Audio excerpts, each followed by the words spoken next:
დილამშვიდობისა 28 მარტია და გიორგი მერებაშვილი და რუსუდან გეჯადეთ თქვენთვის მუშაობთ. დილის გადაცემა განთიადი მოგესალმებათ. მოგესალმებით, მეც ვიფასო ტელემაყურებლებო, მადლობა რომ ჩვენთან ერთად ხართ. ბედნიერი, მშვიდობიანი და ნაყოფიერი დღე გვინდა რომ გისურვოთ და ჩვენთვის კი ვისურვო ის რომ დარჩეთ მომდევნო საათნახევრის მანძილზე ჩვენთან ერთად დაელოდოთ და შევხვდეთ გადაცემის სტუმრებს, რომლებიც ვფიქრობ საინტერესო თემებზე შეაჩერებენ თქვენს ყურადღებას. თუმცა ვიდრე მათ შესახებ მოგახსენებთ, ტრადიციას არ დავარღვევთ და საეკლესიო კალენდარს შეგახსენებთ. დღეს საქართველოს სამოციქულო მართლმადიდებელი ავტოკეფალური ეკლესია აღნიშნავს წმინდა მოწამე აგაპისა და მასთან ერთად წამებული 7 მოწამის ხსენების დღეს. ასევე იხსენიებს წმინდა მღვდელმოწამე ალექსანდრე სიდელს, წმინდა მოწამე ნიკანდრესა და წმინდა მოციქულ არისტობულეს. ჩვენ ცხადია წმინდანების შემწეობასთან მფარველობას გისურვებთ. რაც შეეხება გადაცემის ანონსს, ამდენიმე წუთში შემოგვიერთდება წმინდა ბარბარეს სახელობის ტაძრის მღვდელმსახური დეკანოზი გურამ ჭარელაშვილი და ვფიქრობ საინტერესო თემაზე ვისაუბრებთ. თანამედროვე ახალგაზრდებისა და მშობლების ურთიერთდამოკიდებულება, პრობლემები და მათი მოგვარების გზები. ეს იქნება ჩვენი საუბრის თემა. და საქველმოქმედო ორგანიზაცია საქართველოს ამერიკელი მეგობრები 30 მარტს ჩაატარებს გალა კონცერტს საქველმოქმედო ყოველწლიურ გალა საღამოს სახელწოდებით გადაარჩინე სიცოცხლე. ინიციატივა მიზნად ისახავს ორი სოციალური პროექტის ფერისცვალების დედათა მონასტერთან არსებული პალიატიური ცენტრისა და ძეგლთა თავშესაფრის დახმარებას. უფრო ვრცელ თემაზე ჩვენი სტუმრები ისაუბრებენ ფერისცვალების დედათა მონასტრის წინამძღვარი იღუმენია მარიამი და საქველმოქმედო ორგანიზაცია საქართველოს ამერიკელი მეგობრების აღმასრულებელი დირექტორი ლენა კილაძე. 30 მარტს კი დედამიწის საათი აღინიშნება. თუ როგორ უერთდება ამ დღეს ჩვენი ქვეყანა და რა ღონისძიებებია დაგეგმილი, თემაზე სტუდიაში სტუმრებთან ერთად ვისაუბრებთ გადაცემის მეორე ნაწილში. შემოგვიერთდებიან ეკატერინე ბენდელიანი, რომელიც გახლავთ გარემოს დაცვითი ინფორმაციისა და განათლების ცენტრის დირექტორის მოადგილე და კლიმატის ცვლილებების სამმართველოს უფროსის მოვალეობის შემსრულებელი კახაბერ მდივარი. და ხერხემლისა და თავის ტვინის ტრამვის შემდგომი მკურნალობა და რეაბილიტაცია კინეზითერაპიით. ამ თემაზე უფრო ვრცლად ისაუბრებს ჩვენი სტუმარი, რომელიც გახლავთ ექიმი ნევროლოგი ეკატერინე გაბადაძე. ასე იქნება დღევანდელი ჩვენი გადაცემის ანონსი, თუმცა ვიდრე მოძღვარს უმასპინძლებ და თუნდაც წარმოვადგინოთ ბარბარიზმები და სიტყვის ეტიმოლოგია. ვიდეო რგოლი ვნახოთ ერთად. გათიშე და იბატონე.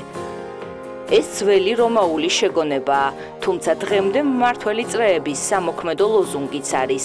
დაპყრობილ მოსახლეობაში განხეთქილების შეტანა არღვევდა ერთიანობას და აადვილებდა დაპყრობილ ოლქებზე რომის ბატონობას.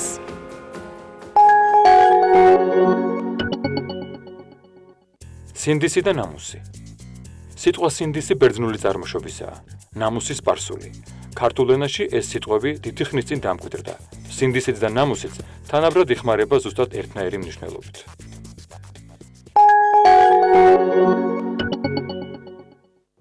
პრეცედენტი მცდარია.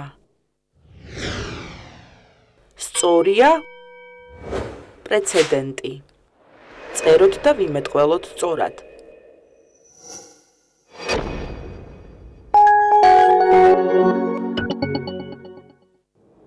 შეურაცხყოფა. მცდარია. სწორია შეურაცხყოფა. ვწეროთ და ვიმეტყველოთ სწორად.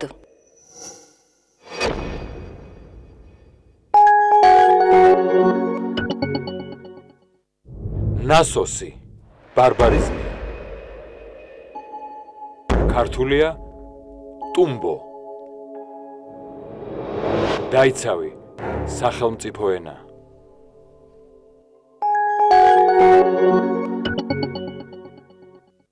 ვალიდაცია, ბარბარიზმი. ქართულია აღიარება.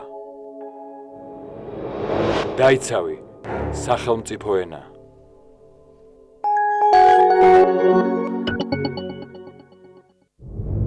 გაიდლაინი ბარბარიზმი. ქართულია სახელმძღვანელო პრინციპი, მითითება. დაიცავი, სახელმწიფო ენა.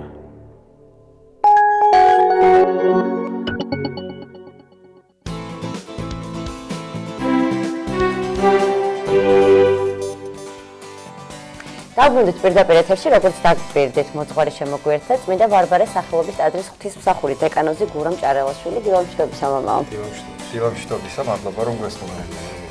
საინტერესო თემაზე უნდა ვისაუბროთ ჩვენი შვილები, თანამედროვე პრობლემები, ამ პრობლემების მოგვარების გზები და ასე შემდეგ. დაშვებული შეცდომები არის აქ. ხო. ასე მნიშვნელოვანი. მშობლებსა და შვილებს შორის გაუცხოვება ეს ახალი ამბავი არ არის, ეს ყოველთვის ხდებოდა და პერიოდულად ყველამ გავიარეთ ეს გზები მოკლედ. ჩვენ ვართ მშობლებიც, შვილებიც. მაგრამ როგორც ყველაფერმა ალბათ ამანაც რაღაც მუტაცია განიცადა და ცოტა სხვა ფორმით მოგვევლინა 21 საუკუნეში. აქ ცოტა მეტი უპატივცემულობაც ჩნდება და კიდევ რაღაც ხარვეზები, რომლის მოგვარებაც უფრო რთულია, ვიდრე დავშე წლების წინ იყო. თქვენ როგორც სასულიერო პირს სად ხედავთ პირველ დაშვებულ შეცდომებს, საიდანაც იწყება უკვე ეს გაუცხოვება? შეცდომის ძიება არის ალბათ ყველაზე მთავარი ურთიერთობაში და ყველა ეპოქას და ყველა პერიოდს თავისი გამოწვევა აქვს. მეტნაკლებად, რა თქმა უნდა, ეს ეპოქა ყველაზე დახუნძულია ამ პრობლემებით. თუმცა სანამ თემაზე გადავიდოდეთ, ეხლა რომ მოვდიოდი, აღმოვაჩინე, რომ საოცრად დაემთხვა თემა და დედას დაბადების დღე. დღესაა დედაჩემის დაბადების დღე. გილოცავთ. მინდა მიულოცო, ვისარგებლო. ჩვენც უერთდებით გასმენთ. ალბათ ახლა გვიყურებს. თუ არა და მე გადაახოს და ეხლა ალბათ ბავშვებს ისტუმრებს, შვილიშვილებს და მე ალბათ რამოდენიმეჯერ უყურებს, იმიტომ რომ დედის გული ხო იცით რაღაცაა და დედა პედაგოგია და ამ პედაგოგის როგორ თქვა, მაშინდელია ესეთი მიდგომებით, ან მე ვფიქრობ, რომ პედაგოგი და მასწავლებელი არის ის სფერო, ის რა ვიცი, პროფესია, რომელიც ძალიან ახლოა სასულიერო პირთან და ის თვისებები, რომელიც თან იმ ხნის იმ პერიოდის მასწავლებლებს ჰქონდათ, ალბათ განსაკუთრებული დამსახურება მიუძღვით მათ. აი დღევანდელ საზოგადოებაში თუ ვინმეს რამე ეროვნული, პატრიოტული რაღაცნაირი სარწმუნოებრივიც კი ჩამოუყალიბდა, ვფიქრობ, აი იმ პერიოდის პედაგოგებმა შეძლეს ეს და ეს ალბათ დასაფასებელი იყო. ხო, რახან დაბადების დღეზე წავედით, ესეთი რაღაცა მახსენდება ჩემი ბავშვობიდან, რომ დაბადების დღე ხალ ვისარ უყვარს, ყველას უყვარს თავის დაბადების დღე და განსაკუთრებულად მე და ჩემს მეგობარს ჰქონდა ერთ დღეს დაბადების დღე და რაღაცას რო ჩუქნიდნენ, ყოველთვის ვადარებდით ხოლმე ყოველას ძვირფას საჩუქარს. ხო და ისე გამოვიდა რომ მე რაღაც ფეხბურთელის მაიკა მაჩუქეს, რომელიც აი ფეხბურთელი ვიყავი და ეს ჩემთვის იყო ძალიან დიდი, ჩემი საყვარელი ფეხბურთელის მაისური თავის წარწერით და მას აჩუქეს ყუთი, რომელიც დანიშნულება ჩვენ ვერ გავიგეთ, მე ვერ გავიგე და ბოლოს აგვიხსნა მისმა მშობელმა. ანუ ეს ყუთი ჩვენთვის ძალიან ესეთი ვითომ კარგი იყო, მნიშვნელოვანი, მაგრამ რაღაცა ვერ გავიგეთ მისი დანიშნულება და ნუ გვერდზე გადავდეთ, ესე ვთქვათ და საბოლოო ჯამში ისე აღმოჩნდა, რომ ეს ყუთი იყო თუ გახსოვთ, აი ფირების გასამჟღავნებელი მოწყობილობები იყო ხოლმე და სურათებს ბეჭდავდით მაშინ, ხა ესე არ იყო, როგორც დღეს არის რაღაცა უცებ გაციფრულებული. ხო, და ეს იმდენად შემდგომში უკვე, იმდენად საინტერესო საჩუქარი აღმოჩნდა, რომ გვერდზე დარჩა ჩემი მაისურიც და მთელი სამეგობრო მასთან ვიკრიბებოდით და აი ამ ყუთმა რო იტყვიან გაგვაერთიანა, იმდენად მნიშვნელოვანი საჩუქარი აღმოჩნდა ეს ყველასთვის, არა მარტო მისთვის. და რატო ვიძახი ამას, რატო მოვყევი, რომ საერთოდ მე ვფიქრობ, რომ შვილი არის ისეთი საჩუქარი უფლისგან, რომელსაც ჯერჯერ თავიდან ვერ იგებს მშობელი რა საჩუქარია, რა დანიშნულება აქვს, რა მისია აქვს, რა განგება აქვს უფლისგან დაყოლებული. და აი ზუსტად ეს საოცარი საჩუქარი, რომელიც შეიძლება თავიდან ვერ მიხვდე, რომ ძალიან ცელქია, ან ძალიან ზარმაცია, ან რა ვიცი, ძალიან სხვანაირია, ჰიპერაქტიულია დღეს როგორც ამბობენ, ხო? შემდგომში ძალიან თუ მიაყურადებ, აი, იმიტომ არის მნიშვნელოვანი ეკლესიის ხმა, რომელიც რაღაცნაირად აქეთ გვიბიძგებს, რომ თუ რამე უნდა ისწავლოს ეკლესიაში ადამიანმა, ეს არის მოსმენა. აი, ნახეთ როგორა სიბრძნით აღემართენით ისმინე წმინდა სახარება, მაგალითად, ან ათიმცნების დამოძღვრის წინ წმინდა წერილი გვასა ისმინე ისრაელ, ანუ ისმინეთ. და ასე შემდეგ და სულ მოსმენაზე არის მთელი კულტურა, ასე ვთქვათ, მოსმენის. კიდაც ლოცვაზე რო დგები, პირველად უნდა მოისმინო შენი შინაგანი ხმა ჩაახშო რაღაცნაირად და დაიწყო მოსმენა, რას კითხულობ და ასე შემდეგ. სიბრძნით აღემართენით ისმინე წმინდა სახარება. ანუ მოსმენის მომენტი ძალიან მნიშვნელოვანია. ამიტომ როცა მივიღებთ ამ საჩუქარს შვილის სახით, აუცილებელია დავიწყოთ მოსმენა პირველ რიგში. ის კი არა მე როგორი მინდა ეს შვილი რო იყოს, ან მე რა მისია, მე რა უნდა დავავალო, როგორი უნდა რა ვერ გავაკეთე ცხოვრებაში და როგორი მინდა განვახორციელო. როგორ მინდა არამედ აი ეს საჩუქარი რა დატვირთვის არის უფლისგან და მთელი ბავშვობა ეხლა ერთ-ერთი მწერალი ამბობს ესეთ რამეს რომ ბავშვის ცხოვრება იყოფაო 5 წლამდე ასაკად და 5 წლის მერე ასაკად, იმიტომ რომ 5 წლამდე იმდენად იწოვს ბავშვი პირველ შეხებებს სამყაროსთან, რომ ეს არის უდიდესი შთაბეჭდილება და ამდენად ჩვენც ამ 5 წლის განმავლობაში მაქსიმალურად ალბათ მობილიზებული უნდა ვიყოთ, რომ ამ მას პირველი შეხებები თუ სწორად ვამბობ, არ ვიცი, მნიშვნელოვანი და როგორ თქვა, განსაკუთრებულად მივაწოდოთ. ეს იქნება სამყარო, ცხოველი, მშობელთან ურთიერთობა, ეკლესია, ადამიანი, საკუთარი თავი და ასე შემდეგ. ეს შეხებები ჩვენ უნდა გაულამაზოთ. და აი ამ მიყურადებაში, როცა ჩვენ მივაყურადებთ საკუთარ შვილს, მის თვისებებს, მივაყურადებთ უფლის ხმას, უფალი აუცილებლად მინიშნებებს გვაძლევს, თუ რა მისია დააკისრა ჩვენ შვილს, ხო? მერწმუნეთ რომ აი ზუსტად აქედან იწყება სწორი აღზრდის რა ვიცი სწორი მიდგომა თავიდანვე მოსმენა თავიდანვე მიყურადება და განსაკუთრებული მისიის უკვე თავშივე გაცნობიერება რომ აი ჩემ შვილს როგორც ყველა ადამიანს განსაკუთრებული მისია აქვს ამ დედამიწაზე რომელიც მან უნდა გადახორციელოს და ღმერთო მომეცი ძალა რომ მე ჯერ გავიგო რა მისია აქვს და მე რო იტყვიან განვახორციელებინო, რომ ის რო იტყვეს გაიშალოს, გაიფურჩკნოს, გამდიდრდეს, გაძლიერდეს, რომ მართლა ამ მისიის, როგორ რაღაცა ის გვაძლევს უფალი შვილს და ჩვენ მას უნდა ჩავაბაროთ ისევ ეს შვილი. თუმცა ეს ჩაბარება არ ნიშნავს, რომ მისი დამოუკიდებლობის ხარისხი დავაკნინოთ და ასე შემდეგ. აი თუმცა გათამამებაც შემოგვეპარება ხოლმე მაბატე. ხო, ხშირად. არა, რა თქმა უნდა, ეხლა ესეთი პროცესია, რომ ზღვარი ძალიან მნიშვნელოვანია. აი თუმცა ხშირად მამა გურამ ალბათ არ ვიქნებით ძალიან კრიტიკული თუ კი ეს პირობითად დავარქმევთ ეგრეთ წოდებულ ტირან მშობლებს, რა იგულისხმება ამაში? ისინი ცდილობენ რომ აკონტროლონ ყველა ნაბიჯი, თითოეული ქმედება, გარემო მათი შვილებისა და ასე შემდეგ, ეს ჩამონათვალი საკმაოდ გრძელი შეიძლება იყოს, თუმცა ამ ყველაფერს ხსნიან და ამართლებენ სიყვარულის სახელით.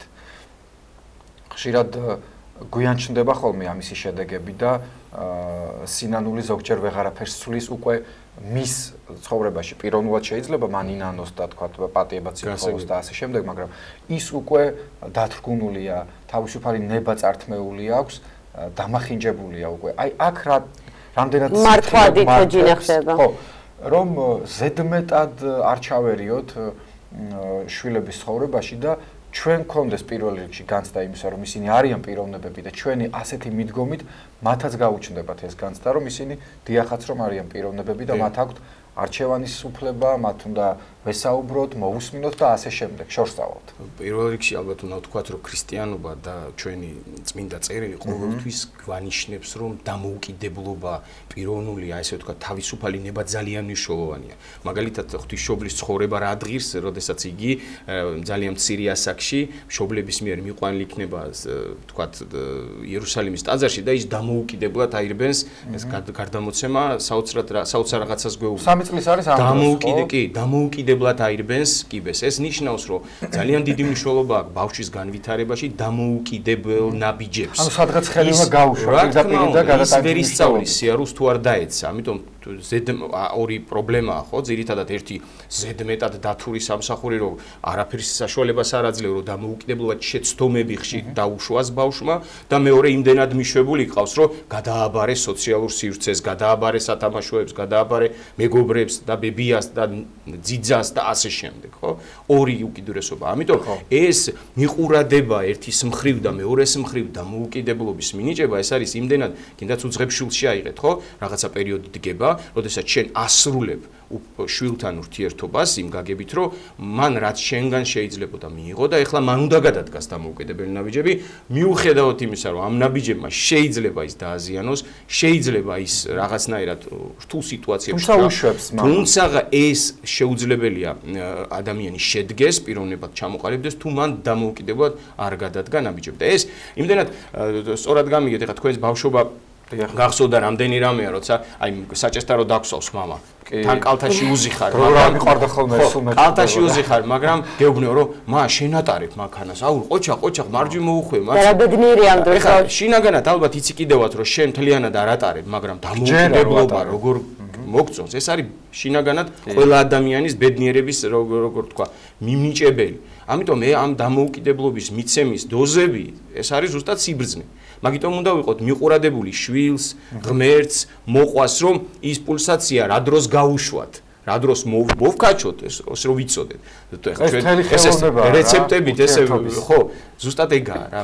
ურთიერთობის ხელოვნება ალბათ ისიც რომ მოძღვარს შეუძლია მშობლსა და შვილს შორის ისე კარგი პოზიციით ჩადგეს რომ მოაგვაროს ეს ჩამტრეული ხიდი ალბათ.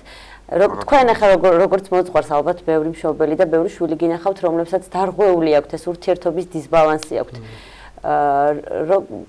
ნუ არ ვიცი ახლა რამდენად ნორმალური ამ კითხვის დასმა, მაგრამ როგორ აგვარებთ ხოლმე თქვენ პრობლემას, როდესაც მოდის ცალკე შვილი და ცალკე მშობელი და ამბობს რომ ჩვენ ერთმანეთს ვერ ვეკონტაქტებით. რომ პოულობთ საერთო ენას. ძალიან რთული რეალობაა დღეს ეს მომენტი და არ ვიცი, აი მე ესე ვიტყოდი რომ თავარი პრობლემა ვფიქრობ იმაშია, რომ ჩვენ კი ძალიან ყველას უნდა რომ კარგი შვილი ყავდეს. მაგრამ აი თუ დავაკვირდებით, როდესაც ჩვენ რაღაცა მომავალს უწინასწარმეტყველებთ თუ დაუგეგმავთ ჩვენ შვილს, ჩვენ რეალურად არ ვიცით ხვალინდელი დღე.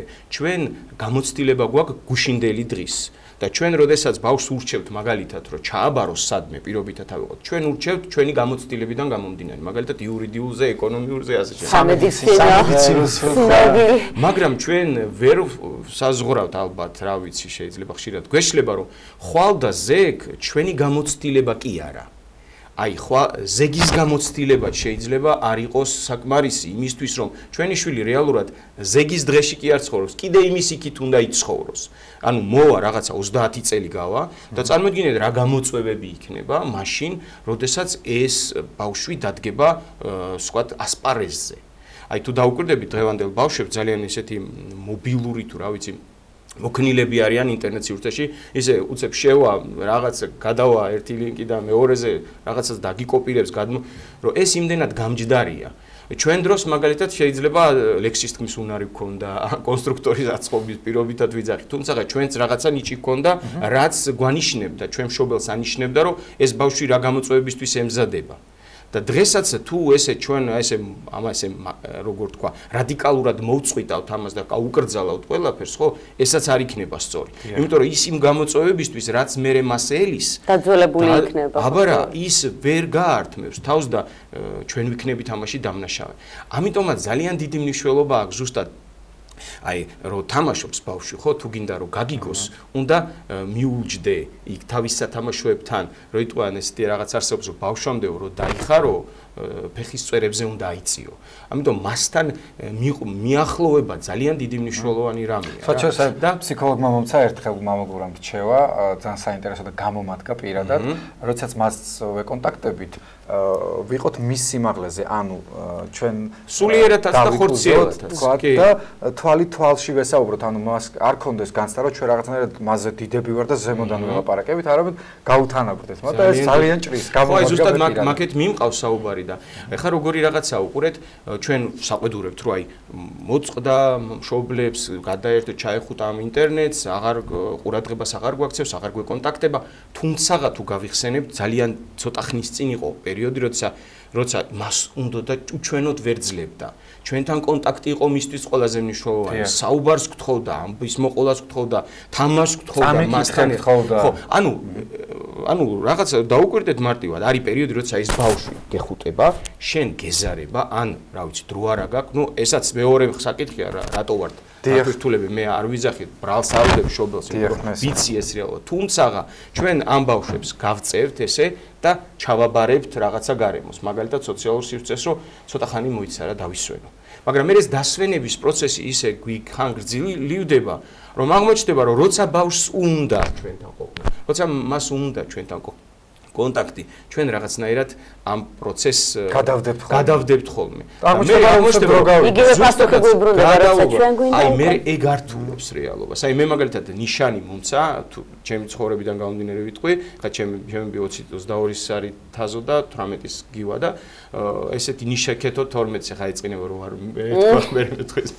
ხო და ესე იგი რაზე ვამბობ რომ ნიშანი მომცა რამ რომ როდესაც უკვე ისეთ ასაკში გადავიდა რომ აღარ მიყვებოდა რას ხდებოდა სკოლაში თავის ბავშვურ რაღაცებს ხო და მე რაღაცა ისე გადავერთე სამსახურზე თუ ეკლესიაზე ხომ ჩემს მსახურებაზე რომ ვერ ვისმენდი და არ მქონდა ამის რესურსი მივხვდი რომ აი ამინთო რომ იტყვიან მაჩვენებელმა რომ ეხლა შეიძლება დაკარგო და მართლა ისაც გაიწია საერთოდ აღარ მიყვებოდა არაფერს რაღაც მომენტში ჩაიკეტა და აი მაშინ ვუთხარი რომ აი ძალიან გულის ტკივილით რომ აი ძალიან წინს რომ რაღაცა ახლოს ვიყავით აქეთ ვალი დავადე რა ახლოს ვიყავით მეთქი რაღაცებს მიყვებოდი და რაღაცა აღარაფერს აღარ მიყვები როგორ აი შენი მეგობარი რა ხდება შენსგან და მაშინ იქ ცოტა კი გაუჭირდა მაგრამ იცი რა ალაპარაკდა როგორც კი ალაპარაკდა მეც მივხვდი რომ სწორედ გავაკეთე და გავაგრძელეთ აი მადლობა ღმერთს ცუდი რაღაცებიც მომიყვა თქვათ რაც დააშავა თუმცა ეს რაღაცა მშვიდად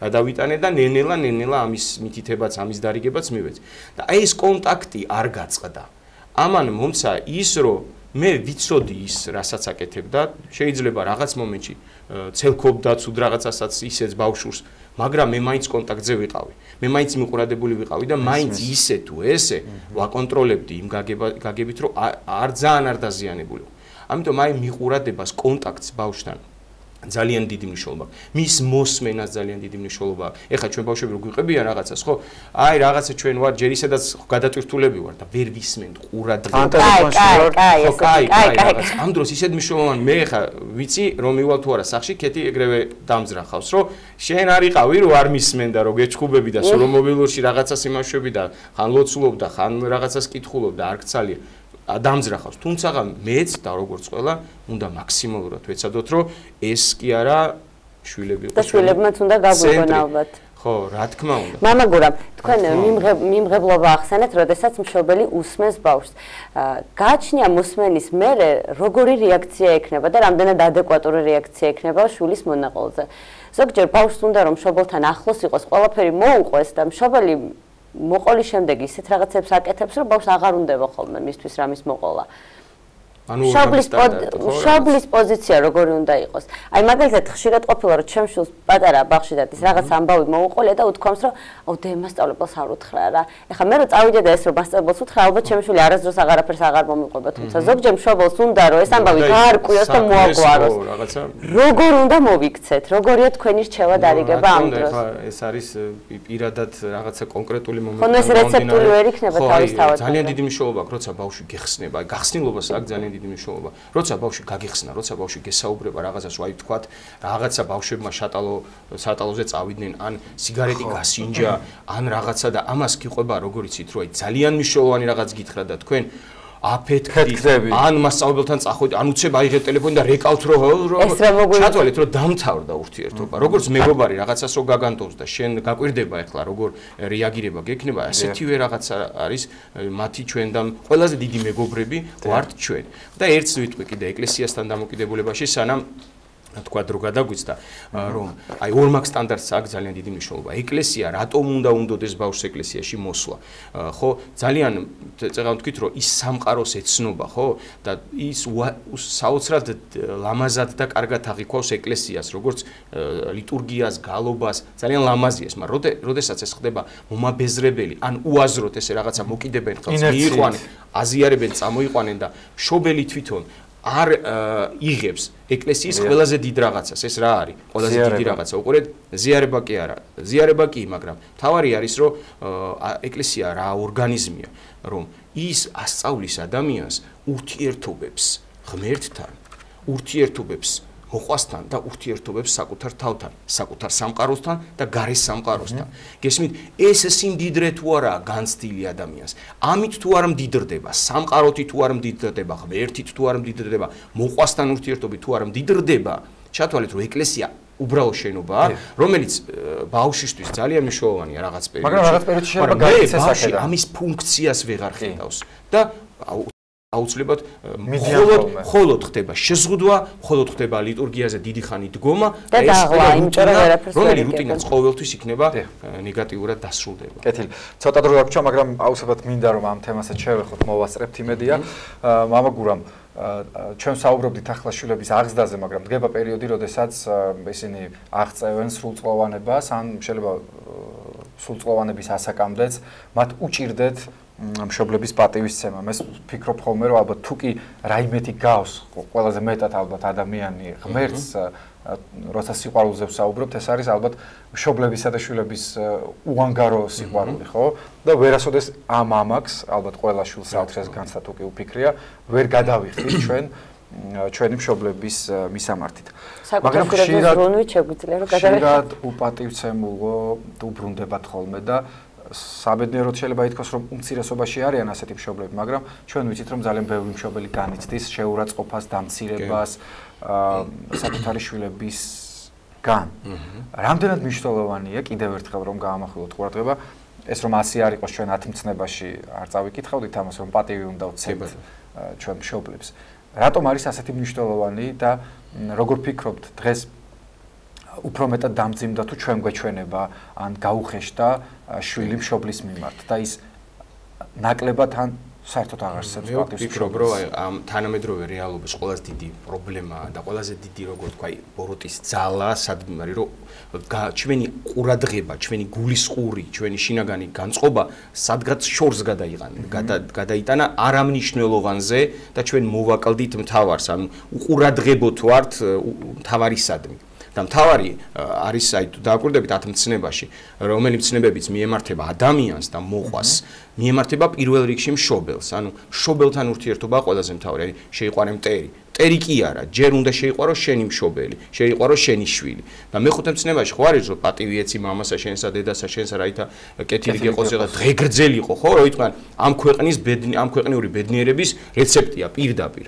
თუმცა მაგალითად პატივი რო სცე, პატივისცემა რო ისწავლო, შენ ისევ მშობელმა უნდა გასწავლოს, გესმის? ამას ძალიან დიდი მნიშვნელობა აქვს.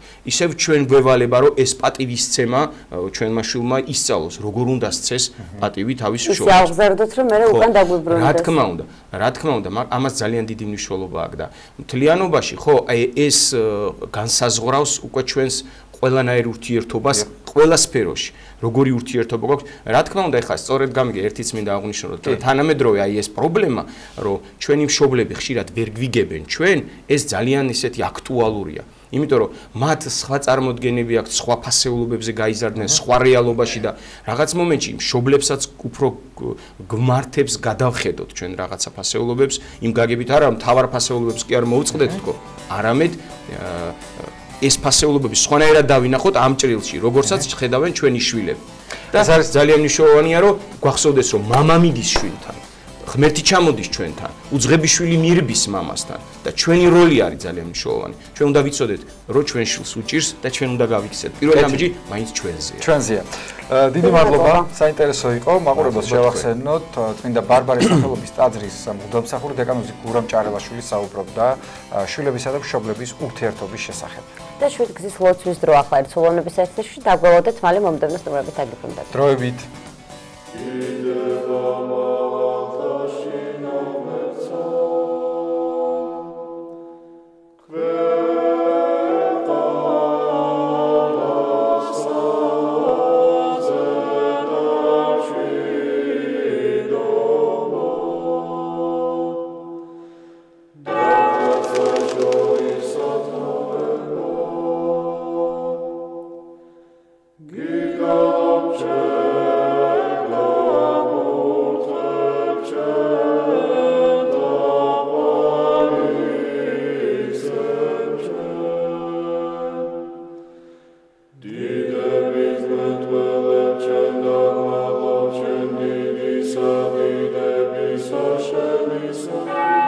ჩვენო, რომელი ხარ ცათაშინა, წმინდა იყავ სახელი შენი, მოვედინ სუფევა შენი, იყავ ნება შენი, ვით არცა ცათაშინა, ეგრეცა ქვეყანასა ზედა, პური ჩვენი არსობისა, მომეც ჩვენ დღეს და მომიტევენ ჩვენ თანანადებნი ჩვენი, ვითარცა ჩვენ მიუტევებთ თანამდებთა მათ ჩვენთა და ნუ შემიყანებ ჩვენ განსაცდელსა არამედ მიხსნენ ჩვენ ბოროტისაგან რამე თუ შენი არს სუფევა ძალი და დიდება მამისა დაძისა და წმინდისა სულისა აწდა მარადის და უკუნითი უკუნისამდე ამინ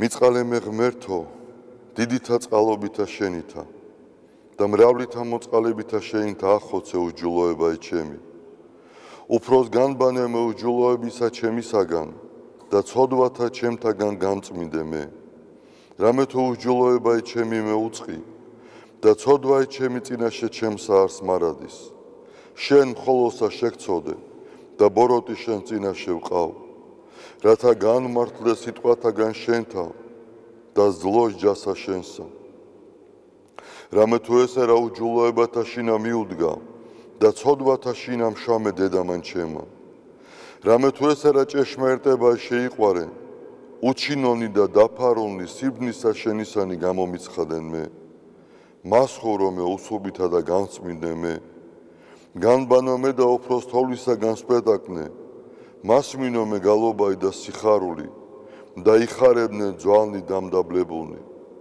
გარე მიაქციე პირი შენი ცოდვათა ჩემთაგან და ყოველი უჯულოებაი ჩემნი ახოცე გული წმინდა დაბადე ჩემთანა ღმერთო და სული წრფელი განმიახლე გვამსა ჩემსა ნუ განმაგდებ მე პირისა შენისაგან და სულსა წმინდასა შენსა ნუ მიმიღებ ჩემგან მომეცმე სიხარული მაცხოვარებისა შენისა და სულით ამთავრობისათა დამამტკიცე მე ვასწავლე უჯულოთა გზანი შენი და უღმრთონი შენ და მოიქცენ მიხსენ მე სიცხთაგან ღმერთო ცხოვრებისა ჩემისაო იხარებდეს ენა ჩემი სიმართლესა შენსა უფალო ბაგენი ჩემნი აღახვენ და პირი ჩემი უთხრობდეს ქებულებასა შენსა რამე თუ უკეთულცა გენება მსხვერპლი შემცა მეტირა არამედ საყვერთხი არ აქთნდეს მსხვერპლი ღმრთისა არს სული შემოსრული გული შემოსრული და დამდაბლებული ღმერთმან არა შეურაცხყოს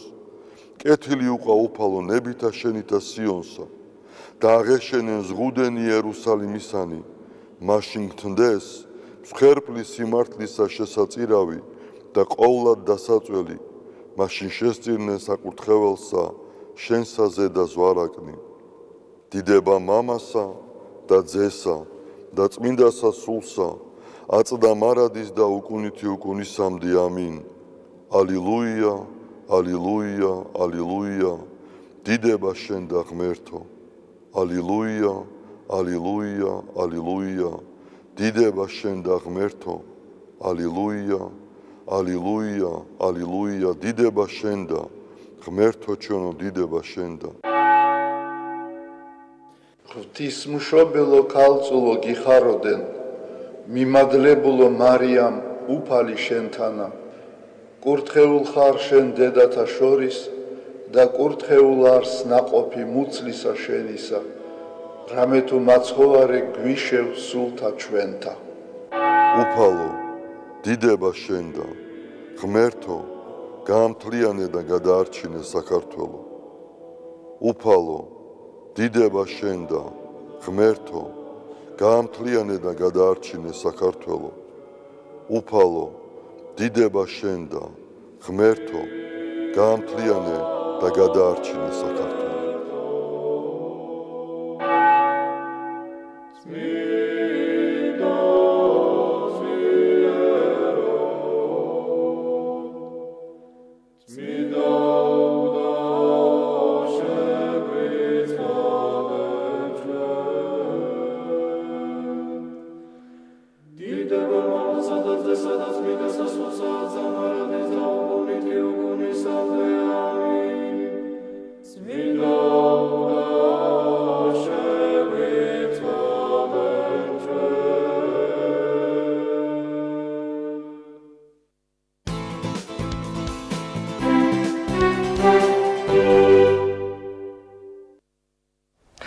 კიდევ ერთხელ დილამშვიდობისა ყველას, ვინც ჩვენთან ერთად ხართ. გრძელდება დილის პროგრამა განთიადი და ვიდრე საინტერესო თემით განვაგრძობდეთ სტუმრებთან ერთად საუბარს. მანამდე დღეს ტრადიციულად გუგამ გალობლიშვილი ჩაგვერთვება სტუდიიდან.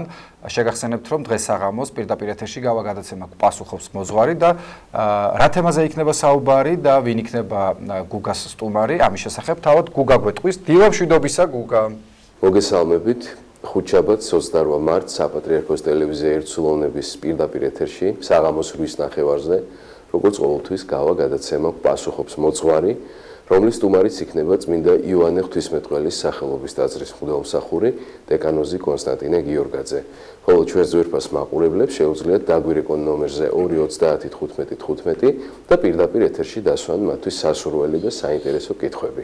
ასევე საპატრიარქოს ტელევიზია ერთსულოვნების ოფიციალურ Facebook გვერდზე მოგწერონ მათთვის საინტერესო კითხვები. როგორც ყოველთვის გუგა დარწმუნებული ვარ, რომ დღესაც იაქტიურებს ჩვენი ტელემაყურებელი. ჩვენ გვინდა რომ წარმატებული ეთერი გისურვოთ. მადლობა. ახლა კიდევ გადავიდეთ და განვაგრძოთ გადაცემა და წარვადგინოთ ჩვენი მომდევნო სტუმრები, თუმცა მანამდე შეგახსენებთ, რომ საქველმოქმედო ორგანიზაცია საქართველოს ამერიკელი მეგობრები 30 მარტს ყოველწლიურ საქველმოქმედო გალა კონცერტს ჩაატარებს სახელწოდებით გადავარჩინოთ სიცოცხლე. უფრო ცალ თემაზე ჩვენი სტუმრები ისაუბრებენ ფერისცვალების დედათა მონასტრის წინამძღვარი იღუმენია მარიამი და საქველმოქმედო ორგანიზაცია საქართველოს ამერიკელი მეგობრების აღმასრულებელი დირექტორი ხალბატონ ლენა კილვაძე. მოგესალმებით. დილამშვიდობისა. დიდი მადლობა სტუდიაში მობრძანებისთვის. ვიხარია რომ გვესტუმრეთ და მით უფრო სასიხარულოა ის რომ ასეთ კეთილ საქმეზე უნდა ვისაუბროთ ერთად. მარტივად დავსვამ შეკითხვას. საინტერესოა ხალბატონ ლენა, რას ისახავს მიზნად ეს პროექტი და ამჯერად ამ საღამოს საშუალებით ვის დაეხმარებით? ეს პროექტი უკვე რამდენიმე წელია რაც ხორციელდება. წელიწადში ერთხელ ჩვენ ვატარებთ საქველმოქმედო საღამოს და ეს საღამო არის უნიკალური ალბათ იმით, რომ აერთიანებს სრულიად სხვადასხვა ტიპის ადამიანებს, აერთიანებს ბიზნესმენებს, მხატვრებს, ხელოვან ადამიანებს, მუსიკოსებს, ჩვეულებრივ ადამიანებს, ძალიან მაგარი სოციალური პროექტი შეიძლება ითქვას. კი, მე მგონი, აი ჩვენი ერთ-ერთი მიზანი არის ფილანთროპიის იდეის პროპაგანდა და ქველმოქმედების როგორც აი ცხოვრების წესის დანერგვა ალბათ საქართველოში და მიხარია რომ ძალიან ბევრი ახალგაზრდა ყავს ჩართული ამ საქმეში. წელიწადში ერთხელ ესე ძალისხმევას ვაკეთებთ ყველანი ერთად ვერთიანდებით ძალიან მნიშვნელოვანი სოციალური პროექტების გარშემო და წელსაც აი ბოლო 2 წელი ჩვენი ორი ფოკუს პროექტია. ერთი არის ფერისცვალების მონასტერთან არსებული შინმოულის სამსახური და ჰოსპისი, რომელიც არის უნიკალური პროექტი და დედა მარიამი უფრო ვრცლად ისაუბრებს ამაზე. ეს არის დღესდღეობის ერთადერთი უფასო შინმოულის სამსახური და ძალიან მნიშვნელოვანი სასწავლებელი, სადაც ახალგაზრდა გოგონები იღებენ აი ამ მნიშვნელოვან პროფესიას და ეხმარებიან წელიწადში ალბათ 100-ზე მეტ უპოვარ ადამიანს. სოციალურად ძალიან მნიშვნელოვანი და ძალიან მოთხოვნადი პროექტია, ესე ვიტყოდი. და მეორე პროექტი, რომელიც ბენეფიციარი არის ამ საღამოსი, ეს არის ძეგვის თავშესაფარი. ესეც მე ვფიქრობ ძალიან უნიკალური პროექტია, ყველას ხსმენიათ აი ბავშვთა სახლის შესახებ, რომელიც არსებობდა წლების განმავლობაში. უმნიშვნელოვანესი საქმე გააკეთა. კი, ნამდვილად ძალიან ბევრი ადამიანი აღიზარდა და აი ამ ცენტრში და 2010 გადაარჩინა პირდაპირ შეიძლება ითქვას ძალიან ბევრი ადამიანი. 2010 წლიდან ეს სახლი გადაკეთდა თავშესაფრად და აქ ეხლა 80 ადამიანი ცხოვრობს.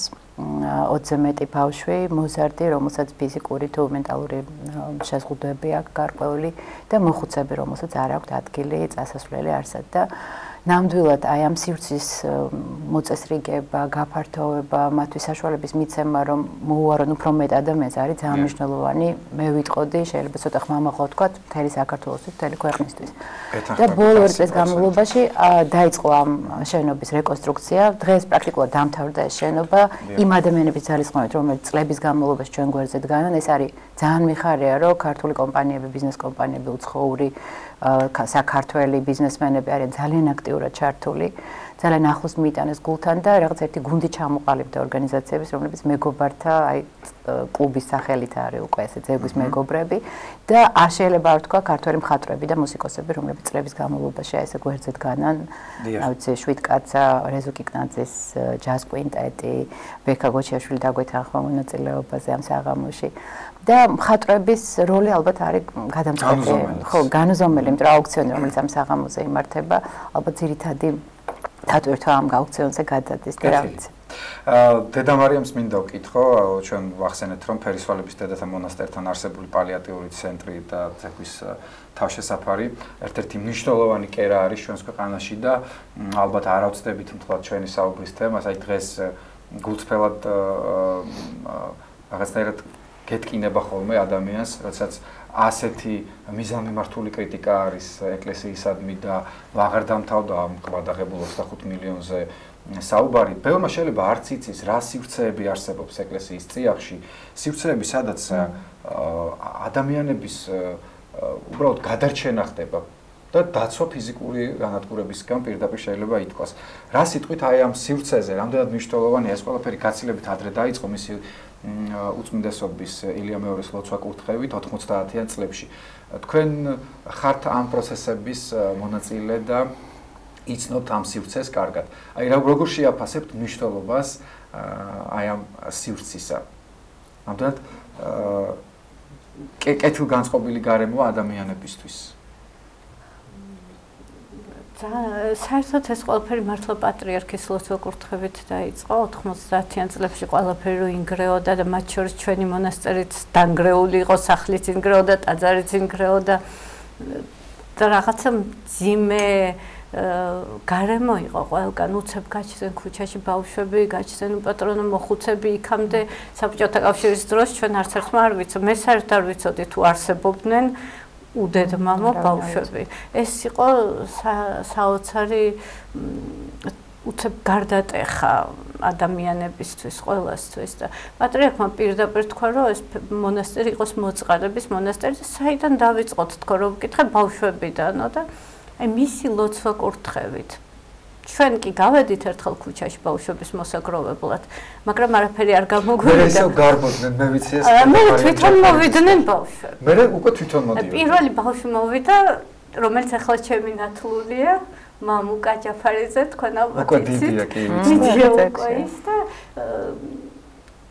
აუტანელი იყო მართლა, ჩვენ რამდენჯერმე გაგდებაც კი გვინდოდა ამ ბავშვის, მაგრამ არ მიდიოდა არაფერი და ბოლოს მითხრა, რომ თუ გინდათ რომ კეთილი გავხდე, მომნათლეთო და მივხვდი, რომ სწორს ამბობდა ეს ბავშვი. მომნათლეთ და მართლაც კეთილი გახდა, ჭკვიანი ვერ გახდა, მაგრამ კეთილი გახდა. ხო და ასე ეს ბავშვი მე სხვა მოიყვანა თავისო, მე იმან თავის და ანუ ეს ბავშვები თვითონ მოდიოდნენ იმიტომ, რომ იყო ლოცვა კურთხევა. ამას მოყვნენ მოხუცები და იყო მძიმე დრო კი იყო და მახსოვს პატრიარქს რომ ეკითხებოდი ადგილი აღარა გვაქვს არ ვიცი როგორმე უნდა ყველა შეიფაროთ. ანუ ეს იყო მისი პირადი განწყობა და მისი ლოცვა კურთხევა რომ ჩვენ ამ ხალხზე გვეზრუნა და ეს ყველაფერი დარწმუნებული ვარ მისი ლოცვით გამოდიოდა. დედა მარიამ როგორ დაიტიეთ? არა მხოლოდ ფიზიკურად, ზოგადად ამხელა ტვირთი ჩემ გარეშე ხდებოდა ეს ყველაფერი თითქოს, იმიტომ რომ აი მართლა როცა ღვთისნება ეს ყველაფერი თავისით გამოდიოდა, როგორ მართლა ოღონდ არ ვტყვი ვარ. და ყველაფერი ერთმანეთზე ეწყობოდა გამოჩნდნენ ახალგაზრდა ადამიანები, ვინც მოგვარდა. ძალიან საინტერესო სივრცე იყო ეს. ხო, აი ისეთი საოცრება იყო ეს ახალგაზრდების გამოჩენა, იმიტომ რომ ჩვენ ვერ აუდიოდით ამ ბავშვებს. ორი კატეგორია იყო ქურდების და მათხოვრების სხვადასხვა და ძალიან საყვარლები იყვნენ. და ეს ბავშვები თვითონ აკეთებდნენ პირად არჩევანს, დარჩენილი იყვნენ თუ არა. იმიტომ რომ გარეთ უფრო კარგი კვების ჰქონდათ. საინტერესო ცხოვრება იმ ხრივ, რომ უფრო შეიძლება კარგად ეჭამათ, უფრო მეტი კამფეტები ქონოდათ. ხა ჩვენ შეიძლება იმდენი არ გქონდა. ამ მახსოვს როგორ გთხოვდა გახსოვს, ვანა არ ვიტყვი ხა სახელს და გვარც. თუ შეიძლება გავალთ გაგვიშვითო და შოკოლადას მოგიტანთ, რომ არ იყოს საჭმელი მაშინ. მოიმუშავე, მთელი ქსელი არსებობდა, მაგათ ჩვენ ნელ-ნელა ვერ ყვეოდით ამ ყველაფერს.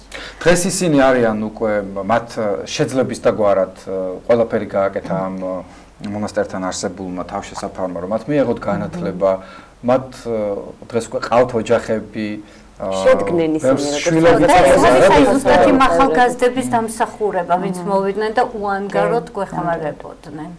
მაშინ რაღაცნაირი დრო იყო, არც საჭმელი მქონდა, არც ფული იყო, მაგრამ ხალხში იყო ეს სიხარული და სურვილი ამ ყველაფრის კეთების. და ჩვენ სიხარული მქონდა ამის, რაღაც სიცოცხლე იყო სხვანაირი, სიხარული მოდიოდა ამ ბავშვებისგანაც რა. დედა მარიამ, დღეს როგორი მდგომარეობაა პალიატიურ ცენტრში? დღეს ვინ არიან თქვენი ბენეფიციარები? იცით როგორ მოხდა? ნუ ეს ბავშვების ამბავი რაღაც დედა მარიამმა ჯაფარიძე მიტვირთა და ეხლა ძეგლში ის არის და საოცარი თავგანწირვით და თავდადებით პატრონობს ეხლა იქ დარჩენილ ადამიანებს. აი ის ბავშვები ხო გაიზარდნენ, მათი მშობლებიც ხო ძეგლში მივიდნენ და ვინც ვერ შეძლო დამოუკიდებელი ცხოვრება სხვადასხვა ავადმყოფობის თუ რაღაცის გამო, ამ ყველას პატრონობს დედა მარიამი და საოცარი თავგანწირვით და სიყვარულით აკეთებს ამ საქმეს. მე მართლა ვერ წარმომიდგენია როგორ უძლებს ამ ყველაფერს. რაც შეგვეხება ჩვენ, ეს ბავშვების პრობლემა რაღაცნაირად მოგვცილდა. ყავდნენ კიდე ლოთები, რომლებსაც ვერ გავუმკლავდით და დააგვრჩნენ მოხუცი ადამიანები.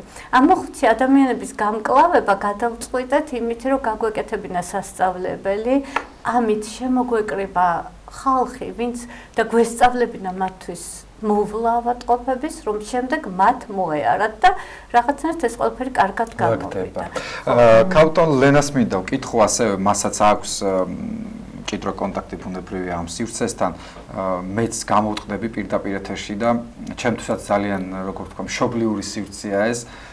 ბავშვობიდან მაქვს კონტაქტი ამ ადამიანებთან, დედა მარიამ ჯაფარიძესთან და რაღაცნაირად მშობლიური გარემოა ჩემთვის ეს და გული მტკივა ხოლმე ზოგჯერ მართლაც აი არღის შეიძლება ახლა ამაზე საუბარი, მაგრამ უკიდურეს გაჭირვებაში მინახავს იქაურობა, აი ელემენტარულად შაქარიც რომ არ ქონიათ, რომ უბრალოდ ცხელი ჩაი დაელიათ და ალბათ კარგი იქნება ამ სივრციდან, ამ ეკრანიდან თუ კი ვისაუბრებთ ამ პრობლემებზე დაუხარავად.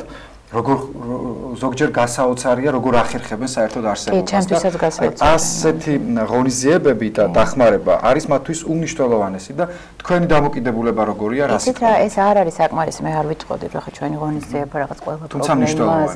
ძალიან მნიშვნელოვანი ალბათ ის, რომ ადამიანები ამ პრობლემის გვერდზე რაღაცნაირად თუნდაც ერთხელ მაინც ესე ერთიანდებიან, თუმცა ალბათ ბევრი ადამიანია, რომელიც წლის განმავლობაში ახერხებს დამოუკიდებლად ურთიერთობას. მაგრამ აი ვინც კი ჩასულა ძეგლში, ეხლა დედა მარიამ ახსენა სიხარული.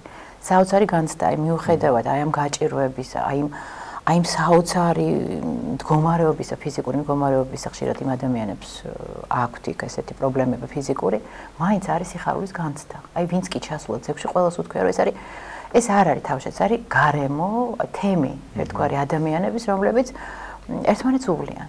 ბავშვები შედარებით უფრო ფიზიკურად კარგად ყოფილი ადამიანები მოხუცებს და მართლა ძალიან უჭირთ. ეს თანხა, რომელიც არსებობს მათთვის, ნამდვილად არის ძალიან მცირეა და რა თქმა უნდა წლების წინ არის დამტკიცებული და მინიმალური თანხა არავინ არ თქოს, რომ ეს რამეს ყოფნის საოცრებაა ეს აი ქვეყნის პარადოქსია ალბათ, რომ ეს ადამიანები რაღაც ორგანიზაცია იხდიან შუქს და გაზს ისევე, როგორც ვთქვათ მსხვილი კორპორაციები. აი ძალიან ვცადეთ, რომ მარეგულირებელთან, აი რაღაც ვისაც ეხება, გვესაუბრა, რომ გამონაკლისი დაგვეშვა, ხო? არა აქვს საქართველოს ბევრი. თუნდაც ამ ფორმით მაინც დადგომოდა ხალხში. იცით, აი არის პასუხი სამწუხაროდ, რომ პრეცედენტს ვერ უშვებთ, მაგრამ რამდენი პრეცედენტია ცეგვისნაირი, ხო? საქართველოში არის საუბრობთ 80 ადამიანზე, რომელსაც ჩვენს უგონია რაღაც ესეთი სლოგანით, რომ აი ერთად ყველაფერია შესაძლებელი, ხო? ერთად შევძლებთ ამ პრობლემების გადალახოს, გადაწყვეტას, იმიტომ რომ საბოლოო ჯამში 80 ადამიანი ხა გაცილებით მეტია, ხო? დღეს უბრალოდ ვერ იტევენ მეტ ადამიანებს ფიზიკურად და სულელია უამრავი, მე ვიცი ეს გადამარიამისგან. ესეც ეს 80 ადამიანი უარს ვერავის ვერ ეუბნება, აი საოცარია ეს ამ თვისებით.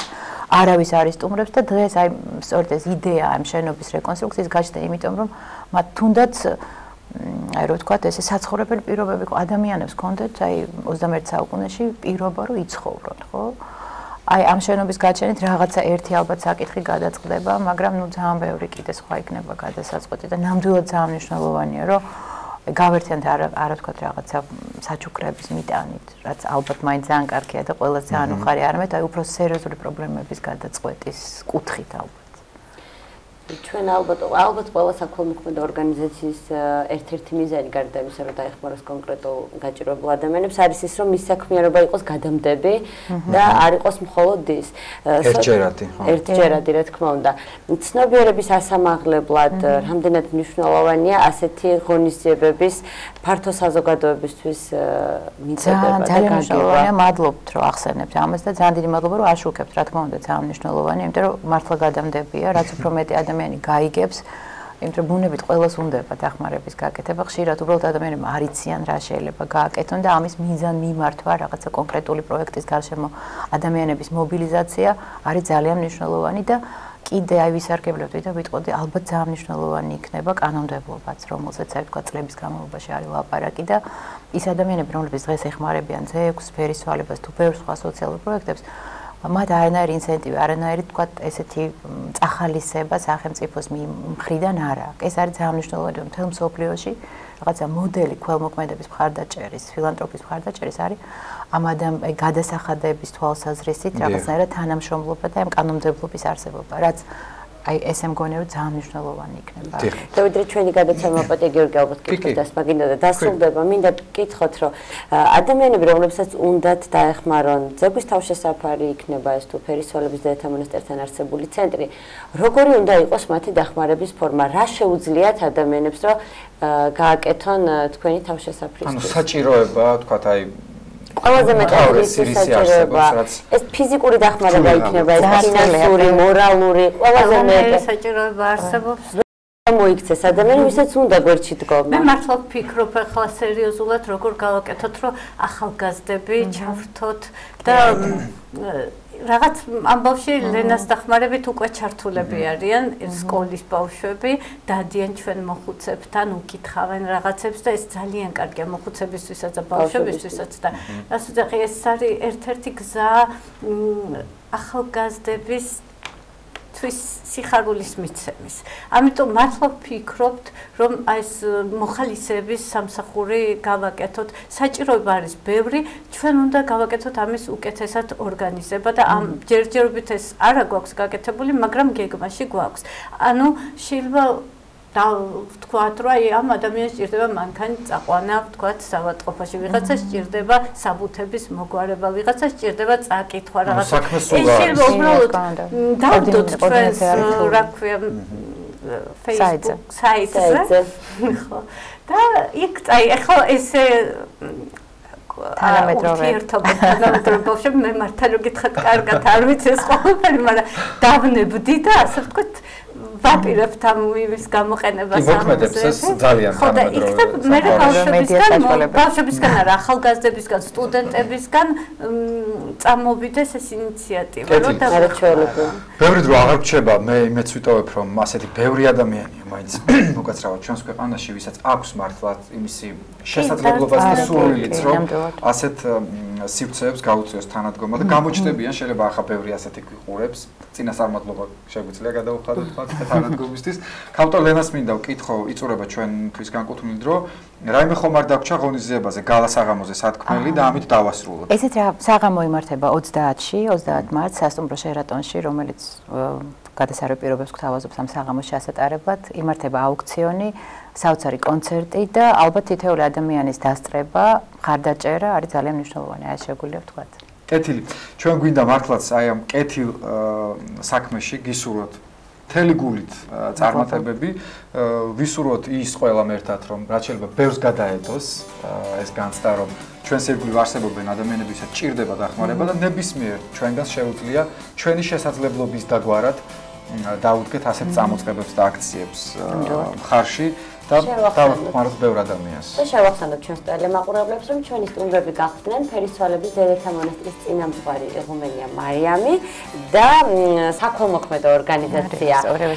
საქველმოქმედო ორგანიზაცია გადაარჩინე, ერთად გადავარჩინოთ სიცოცხლე აღმასრულებელი დირექტორი ქალბატონი ლენა კელაძე. გრძელდება გადაცემა, სიუჟეტი უნდა შემოგთავაზოთ ახლა ჩვენმა ჟურნალისტმა ნინო თოთიაურმა ამჯერად ზეითუნის ზეთის სასარგებლო თვისებების შესახებ მოამზადა სიუჟეტი რუბრიკიდან ცხოვრების ჩანსახი წესი. მოდი ერთად ნახოთ ეს ვიდეო. ზეითუნის ზეთის სამშობლო საბერძნეთია. როგორც ცნობილია, ამ სითხეს უხსოვარი დროიდან არა მარტო საკვები პროდუქტებისთვის, არამედ სხვადასხვა კოსმეტიკური და სამკურნალო მიზნითაც მოიხმარდნენ. მედიცინის ერთ-ერთი ფუძემდებელი ჰიპოკრატე ზეითუნის ზეთს მრავალი დაავადების სამკურნალოდ იყენებდა. დღეს კი ეს ყველაფერი უკვე მეცნიერულადაც დამტკიცებულია. ზეითუნის ზეთი მეტად სასარგებლოა ჯანმრთელობისთვის და ორგანიზმზე დადებით გავლენას ახდენს. სხვა პროდუქტებისგან კი იმით განსხვავდება, რომ მისი მცირე ულუფებით მიღებაც კი დიდ ეფექტს იძლევა. ზეითუნის ზეთის შემადგენლობა ყველა სხვა მცენარეულ ზეთთან შედარებით მაღალი კვებითი ღირებულებით გამოირჩევა. მის მოყვარულებს კი ნაკლებად ემართებათ გულ-სისხლძარღვთა დაავადებები და დიაბეტი. საფრანგეთში ახალი კვლევების შედეგად მეცნიერებმა დაადგინეს, რომ იმ ხანდაზმულ ადამიანებში, რომლებიც ზეითუნის ზეთს ხშირად მოიხმარენ, მოტეხილობის რისკი მცირდება. მეცნიერებმა 65 წელს გადაცილებული 7625 ადამიანის მონაცემი შეაგროვეს და აღმოჩნდა, რომ მათ, ვინც ზეითუნის ზეთს ყოველდღიურად მოიხმარდა, მოტეხილობის რისკი 41%-ით ნაკლები ჰქონდა, ვიდრე მათ, ვინც ზეთს საერთოდ არ იყენებდა. კიდევ ერთმა კვლევამ დაადასტურა ისიც, რომ ზეითუნის ზეთს კანის კიბოს საშიში ფორმების პრევენციაც შეუძლია. ცნობილია, რომ ხმელთაშუა ზღვის ქვეყნებში ყოველ 100,000 ადამიანში მხოლოდ ერთ შეიძლება განუვითარდეს მელანომა. ასაკის მატებასთან ერთად შესაძლოა არტერიებმა ძველებურად ვეღარ იფუნქციონიროს. ეს კი ჯანმრთელობას არაერთ პრობლემას უქმნის. თუმცა მეცნიერებმა დაამტკიცეს, რომ ზეითუნის ზეთით გაჯერებულ საკვებს არტერიების გამოჩანსახება და ჩვეული ფუნქციების შენარჩუნება ასაკის მატების მიუხედავად შეუძლია. ზეითუნის ზეთი სასარგებლოა ღვიძლის დაავადებების დროს. ექიმები პაციენტებს ურჩევენ უზმოზე მიიღონ 1 სუფრის კოვზი, ხოლო ლიმონისა და ზეითუნის ზეთისგან შედგენილი სპეციალური დიეტა კი ორგანიზმს მთლიანად ძმენს. აღსანიშნავია, რომ როგორც სხვა პროდუქტები, ეს უკანასკნელიც შესაძლოა იყოს რაფინირებული და არარაფინირებული სახით მიღებული. რაფინირების დროს ზეთი მაღალი ტემპერატურის ზემოქმედებას განიცდის, რაც ამცირებს მის სასარგებლო თვისებებს, ასე რომ არარაფინირებული ზეთი გაცილებით სასარგებლოა. ხარისხის სამკურნალო თუ კვებითი ღირებულებების თვალსაზრისით პირველ ადგილს იგავებს ცივი გამოხდით მიღებული ზეთი. მისი ფერი მუქი ოქროსფერიდან ღია მომწვანომდე იცვლება. ის ზეთის ხილის ჯიშსა და მის სიმწიფის ხარისხზეა დამოკიდებული. იმისათვის, რომ ზეთმა მაქსიმალური სარგებლობა მოგიტანოთ, აუცილებლად მინის ჭურჭელში, გრილ და ბნელ ადგილას უნდა ინახებოდეს. ზეითუნის ზეთს ასევე სილამაზის ელექსირსაც უწოდებენ. იგი აქტიურად გამოიყენება კოსმეტიკაშიც. მას უნიკალური თვისებები აქვს კანისა და თმის მოვლისათვის. თუმცა, როგორც ყოველთვის, ამ შემთხვევაშიც ყველაზე მთავარი ზომიერების დაცვაა.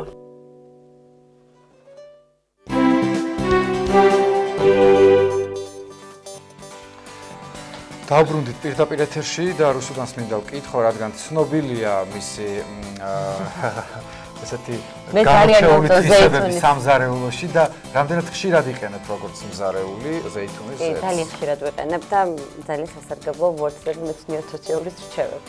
თან შენ ვიცი, რომ ხშირად მოგზაურობ ესპანეთში, სადაც უზარმაზარი ბაღებია ზეითუნის ზეთის და ხშირად ძალიან იაფათაც ჩამოგაქვს ხოლმე ზეითუნის ზეთი იქიდან. ანუ ხშირად მე არ ვაჭრობ ზეითუნის ზეთს, გიორგი. და დავუბრუნდეთ ჩვენ სტუმრებს, რომლებიც არანაკლებ საინტერესო თემაზე ისაუბრებენ. კი ბატონო, სიამოვნებით, დედამიწის საათი აღინიშნება 30 მარტს. როგორ უერთდება ამ საერთაშორისო დღეს ჩვენი ქვეყანა და რა ღონისძიებებია დაგეგმილი ამასთან დაკავშირებით? სტუმრები ისაუბრებენ პირდაპირ ეთერში, შემოგვიერთდნენ ეკატერინე ბენდელიანი, რომელიც გახლავთ გარემოს დაცვითი ინფორმაციისა და განათლების ცენტრის დირექტორის მოადგილე და კლიმატის ცვლილებების სამმართველოს უფროსის მოვალეობის შემსრულებელი ბატონი კახაბერ მთივანი. მოგესალმებით, მადლობა რომ გვესტუმრეთ. მშვიდობის მერესალმები მაყურებელს. მაყურებლისთვის ცნობილია, რომ ეს მოძრაობა ფოკუსირებულია გარემოს დაცვისა და კლიმატის ცვლილებებზე, თუმცა მოდი თავდაპირველად შევახსენოთ მაყურებელს, როგორ გადაიქცა ერთ ქალაქში ჩატარებული პატარა ღონისძიება, შეიძლება ითქვას სიმბოლური ღონისძიება, ასეთ მასშტაბურ მოძრაობად და შეიძლება ითქვას, რომ თითქმის მთელი მსოფლიო შეუერთდა. ნუ ყოველ შემთხვევაში მისასალმებელია ის, რომ ჩვენი ქვეყანა უერთდება ამ ღონისძიებას. დიდი მადლობა მოგესალმებით და მართლა ძალიან კარგი აქცენტი იყო ის რომ ერთი პატარა შუქის ჩაქრობის აქცია მთლიანად ძალიან დიდ მოძრაობად გადაიქცა, რომელსაც 100,000-ობით ადამიანი შეუერთდა და მილიონობით შეიძლება ესე ვთქვათ, მილიონობით ადამიანი შეუერთდა მთელი მსოფლიოს მასშტაბით. ეს მოხდა 2007 წელს ავსტრალიაში, ქალაქ სიდნეიში, როდესაც ბუნების დაცვის მსოფლიო ფონდმა, WWF-მა ყველა კეთილინების ადამიანს მოუწოდა, რომ ამ ფორმით ამ სიმბოლური ჟესტით გამოეხატა თავისი სოციალური პასუხისმგებლობა გარემოს მიმართ. შეგვეხსენებინა, ალბათ ყველაზე მთავარი ეს იყო ერთმანეთისთვის და მსოფლიოსთვის, რომ თუნდაც ასეთი კლიმატის ცვლილება არის ძალიან დიდი გამოწვევა, რომელზეც ალბათ ბატონი კახა უფრო ვრცლად ისაუბრებს, როგორც საქართველოში რა პროცესები მიმდინარეობს, ასევე გლობალურად, ალბათ ამაზე უფრო მეტად ის ისაუბრებს. მე აღნიშნავ, რომ საქართველო ეს 2007 წელს დაარსდა სწორედ ეს აქცია და ამის შემდეგ 2009 წლიდან უკვე საქართველოს შეუერთდა ამ გლობალურ აქციას და უკვე მე-11 წელია, რაც საქართველოში აღინიშნება დედამიწის საათი. ეს ყოველთვის არის მარტის თვის ბოლო შაბათს აღინიშნება, ანუ იცვლება ყოველთვის ეს რიცხვები და წელს 30 მარტს ჩვენ ვცდილობთ გარემოს დაცვისა და სოფლის მეურნეობის სამინისტროს ინიციატივით. რაზე გაკეთდება აქცენტი საინტერესოა წელს? კი ბატონო, წლევანდელი, როგორც ვთქვით, ეს კლიმატის ცვლილების საკითხებისადმი მიძღვნილი ძალიან დიდი აქცია არის, მაგრამ ამასთან ერთად 2018, 2019 და 20 წლები, ეს 3 წელი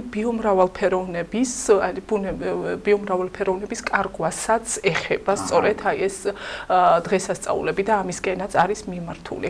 რაც შეეხება თვითონ ალბათ გულისხმობთ აქ დაგეგმილ საქართველოში დაგეგმილ და თბილისში დაგეგმილ ღონისძიებებს ჩვენ უკვე რამდენიმე დღე არის დაიწყო უკვე კვირეულის ფარგლებში დაიწყო უკვე სხვადასხვა ღონისძიებების ჩატარება რაც გარემოს დაცნობიერების ამაღლებას და კონკრეტულად ამ ღონისძიებისთვის და ამ აქციისადმი მიმართული იყო ეს იყო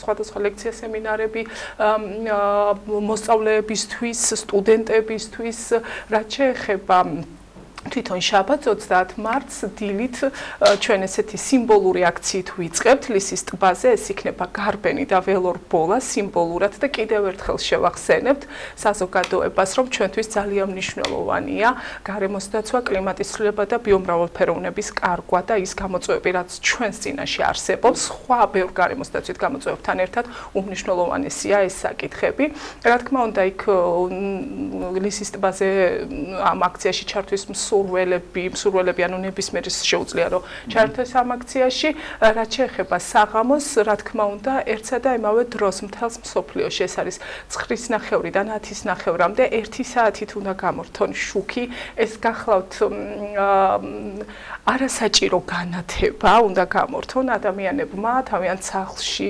ეზოებში და არასაჭირო განათებაზე აქ საუბარი უნდა გამორთონ და ამით გამოხატონ თავიანთი სურვილი რომ ისინი უერთდებიან ამ აქციას. დიდი მადლობა ბატონო კახა, მსოფლიოში ეს არის უდიდესი გარემოს დაცვითი აქცია, სადაც მილიონობით ადამიანი ერთ და იგივე დროს აქრობს შუქს. თუმცა შეიძლება ადამიანს გარკვეულ ადამიანებს გაუჩნდეთ კითხვა, რა კავშირი აქვს შუქის ჩაქრობას კლიმატთან და გარემოს დაცვასთან. მოდით უფრო კარგად აგვიხსენით, რომ ჩვენ გააზრებულად ჩავაქროთ შუქი გარკვეულ დროს. დიდი მადლობა ამ თემით დაინტერესებისთვის მივესალმები განთიადის მაყურებელს. დილა და ალბათ უპრიანია დავიწყოთ სასიამოვნო განწყობის შექმნით და სასიამოვნო განწყობა ამ მიმართულებით არის ის რომ ჩვენ საქართველოში წლიდან წლამდე გვემატება იმ ადამიანთა რაოდენობა ვისაც გული შესტკივა გარემოზე და ვისაც აქვს სურვილი რომ გნებავთ გარემოს დაცვითი მიმართულებით გნებავთ კლიმატის ცვლილების პრობლემების მოსაგვარებლად თავიანთი მცირედი წვლილი შეიტანოს სწორედ ასეთ აქციაზე ვცდილობთ რომ ერთგვარი აღნიშნა გავაკეთოთ იმის რომ ჩვენ ყველა ერთად ვართ ერთმანეთის გვერდით ვდგევართ და არ არის ამ შემთხვევაში სამინისტრო ცალკე და მოსახლეობა ცალკე პირიქით ჩვენ ერთი გუნდი ვართ და ერთად შევძლებთ ამ პრობლემის მოგვარებას რაც შეეხება შუქის გამორთვას ეს არის სიმბოლური აქცია შუქის გამორთვა არის ერთგვარი სიგნალი რითაც გვინდა რომ დანარჩენ საზოგადოებასაც, ვისაც ჯერ ეს პრობლემა ან არ შეხები, ან გულთან ახლოს არ მიუტანია, გაითვალისწინოს და შემოგვიერთდეს ამ პროცესში. ეს ნიშნავს იმას, რომ ჩვენ კიდევ უფრო გონივრულად მოვიხმაროთ ის ბუნებრივი რესურსები, რაც გვაქვს. და არამც არ წავიდეთ უკან, შუქის გათიშვა არ ნიშნავს იმას, რომ ჩვენ მოვუწოდებთ საზოგადოებას, რომ ტექნოლოგიურ პროგრესზე თქვა სუარი. ეს არის უბრალოდ გამაერთიანებელი ერთგვარი ძაფრი გამოხატვა იმ სურვილის, რომ ჩვენ გვინდა ყველა ერთად დავდგეთ ამ პრობლემის მოგვარების გზაზე. იმიტომ რომ ერთად დადგომის გარეშე ეს პრობლემა ვერ მოგვარდება. და რა თქმა უნდა, ყველამ ჩვენ უნდა გავიაზროთ, რომ ჩვენ ის რომ სხვამ ჩააქროს შუქი, სხვამ გააკეთოს, არ ნიშნავს არაფერს, ჩვენ უნდა მივიღოთ ამაში აუცილებლად მონაწილეობა, რადგან ამ პრობლემების მოგვარება შესაძლებელია. შესაძლებელია, ძალიან რთულია, არ არის მარტივი გზა, მთელი რიგი ღონისძიებები აქვს გასატარებელი, რისთვისაც ჩვენი მოვალეობა, ასე ვთქვათ, არის ის, რომ ეს გზები სწორად დაიგეგმოს და თვითოულ სეგმენტს ჩვენი მოსახლეობის კონდეს გარკვეული როლი ამ პროცესში, კარგად გამოკვეთილი, მკაფიოდ განსაზღვრული, რა შეუძლიათ მათ გააკეთონ ამ პრობლემასთან ბრძოლაში, რასაც კლიმატის ცვლილება ქვია. აი, თუ ხდება მაგალითად ცნობიერების ამაღლება ამ კუთხით, თუ ხშირად თუ უხსნით თქვენ მოსახლეობას, რა უნდა გააკეთონ მათ? მე როგორც ჩვეულებრივ მოქალაქეს რა მევალება იმისთვის რომ ხელი შევუწყო მაგალითად გარემოს მაგალითად რუსტანი რომ წამოვიდეს ლისზე და რიყეზე რა ფორმით შეუძლია ჩაერთოს უბრალოდ ის რომ ის იქ იქნება და დააფიქსირებს თავის პოზიციას თუ რამე შეუძლია გააკეთოს მე კი არ გიშვებ ხა ისეთ სახით მიყურებ თითქოს მოვიშვებ მე და ასევე ტელემაყურებლებს განთიადის მაყურებლებს მოუწოდეთ რომ აუცილებლად მოვიდნენ ლისის ტბაზე იქ იქნება ველოსიპედები ასევე გარბენში შეუძლიათ მიიღონ მონაწილეობა და გამარჯვებულებისთვის კიდევ გვაქვს საჩუქრები რა თქმა უნდა ჩვენი პარტნიორი ორგანიზაციებისგან იმ ორგანიზაციებისგან კერძო სექტორის წარმომადგენლებისგან ვინც თავიანთი სოციალური პასუხისმგებლობის ფარგლებში მათ კარგად აქვთ გააზრებული რომ გარემოს დაცვა არის მნიშვნელოვანი და მოკლედ მათ დააწესეს მათთვის პრიზები. ეხლა რაც შეეხება საღამოს ღონისძიებას რიყის პარკში, იქ რა თქმა უნდა იქნებიან გარემოს დაცვისა და სოფლის მეურნეობის მინისტრი, ასევე სხვადასხვა საელჩოების წარმომადგენლები და საზოგადოებისთვის ცნობილი სახეები. იმ დღეს სწორედ მთელს მსოფლიოში ერთსა და იმავე დროს თქვენ აღნიშნეთ რომ 60+, ანუ 1 საათი, 60 წუთი და პლუსი კიდევ. ეს შეგვახსენებს იმას რომ მხოლოდ 1 საათით არ არის საკმარისი გარემოზე ზრუნვა. კი ბატონო, გამოვსახავთ, ანუ სამთლებით გამოვსახავთ 60+, ჩაქრება შუქი ღირსშესანიშნავ ადგილებში, ეს გახლავთ ნარიყალა, თბილისის ანძა, ანუ ერთდროულად ათვლა, კი, ყველა სამთავრობო უწყება და ღირსშესანიშნავი ადგილები, მშვიდობის ხიდი, ნარიყალა, ასევე როგორც აღნიშნეთ, თბილისის სატელევიზიო ანძა. ანძაზე მახსოვს რომ შაშენ თუ შაშენთან მწვანედ იყო განათებული ანძა. წელსაც ანალოგიურად, როდესაც უკვე 10-ის ნახევარზე, ზუსტად 10-ის ნახევარზე აინთება ეს განათება, მწვანედ განათდება თბილისის ანძაც, ეს იმის მანიშნებელი არის, რომ ჩვენ ამ დღეს მოკლედ აი ესე გრანდიოზულად ავღნიშნავთ. გარდა ამისა იქნება სხვადასხვა ჯგუფები, ოთონემსაძის კონცერტი იქნება, ასევე იქნება მუსიკალური ბენდები, მოკუ და კილეიჯი და მოკლედ რაღაცნაირად აი ესეთი კიდევ სახალისო აქცია იმედი არის რომ მარტი თავის რაღაც კუცარ მოიქნევს და აუცილებლად გვექნება შესაძლებლობა რომ აღვნიშნოთ ეს დღესასწაული. იცით აი ბევრ შეიძლება გაუჩნდეს ესეთი განცდა რომ მაშინ როდესაც იგივე ადამიანები რომლებიც ესე ხატოვნად რომ ვთქვათ ერთი ეკიპაჟის წევრები ვართ და ყველა ამ პლანეტაზე და დედამიწაზე ვცხოვრობთ ასევე როგორ უხეშად ვერევით არა ამ ბუნებრივ კლიმატურ ცვლილებებში და რაც არის გამოწვეული ბუნებრივია ბუნებრივ კატაკლიზმებს რომ თავი დავანებოთ ეს ჩვენი ჩართულობით არის გამოწვეული. აი ცოტა როგორ თქვა სწორად გამიგეთ ან მე მინდა სწორად ჩამოვაყალიბო შეკითხვა რაღაცა ფარისევლის მდგომარეობაში ხომ არ ვართ ადამიანები როდესაც ასე ვაბინძურებთ, ასე ვანაგვიანებთ, ასე ვუწყობთ ხელს იმ ცვლილებებს, რაც მოიტანა ბოლო წლებმა და ამ საუკუნემ სამყაროში და პლუს ამას ვაკეთებთ ასეთ ვატარებთ ასეთ აქციებს. აი რა სიტყვით, რამდენად მნიშვნელოვანია უფრო მეტად გაზრდა ცნობიერების ამაღლება, რომ ჩვენ რეალურად არ ვიყოთ რაღაცის მონაწილენი ფორმალურად და რაღაცა კოსმეტიკაში არ ვიღებდეთ მონაწილეობას, არამედ მართლა გვადარდებდეს ეს და გჯეროდეს რომ ასეთი თუნდაც მცირედი აქციებით, რაც მსოფლიო მასშტაბით არის უკვე გამჯდარი შეიძლება ითქვას, ანახლა იყიდებს ფეხს საზოგადოებაში, დიახაც რომ შეუწყობს ხელს ამ ცვლილებების შეფერხებას. ჩვენს შეგნებამდე უნდა დავიდეთ პირობრივ. და ძალიან მნიშვნელოვანია და ჩვენ ქართული საზოგადოება მე ვფიქრობ რომ დღითი დღე იზრდება ამ მიმართულებით ეს ძალიან მნიშვნელოვანი არის იმიტომ რომ მე რაღაც ერთი ჩემი გამოცდილებიდან პატარა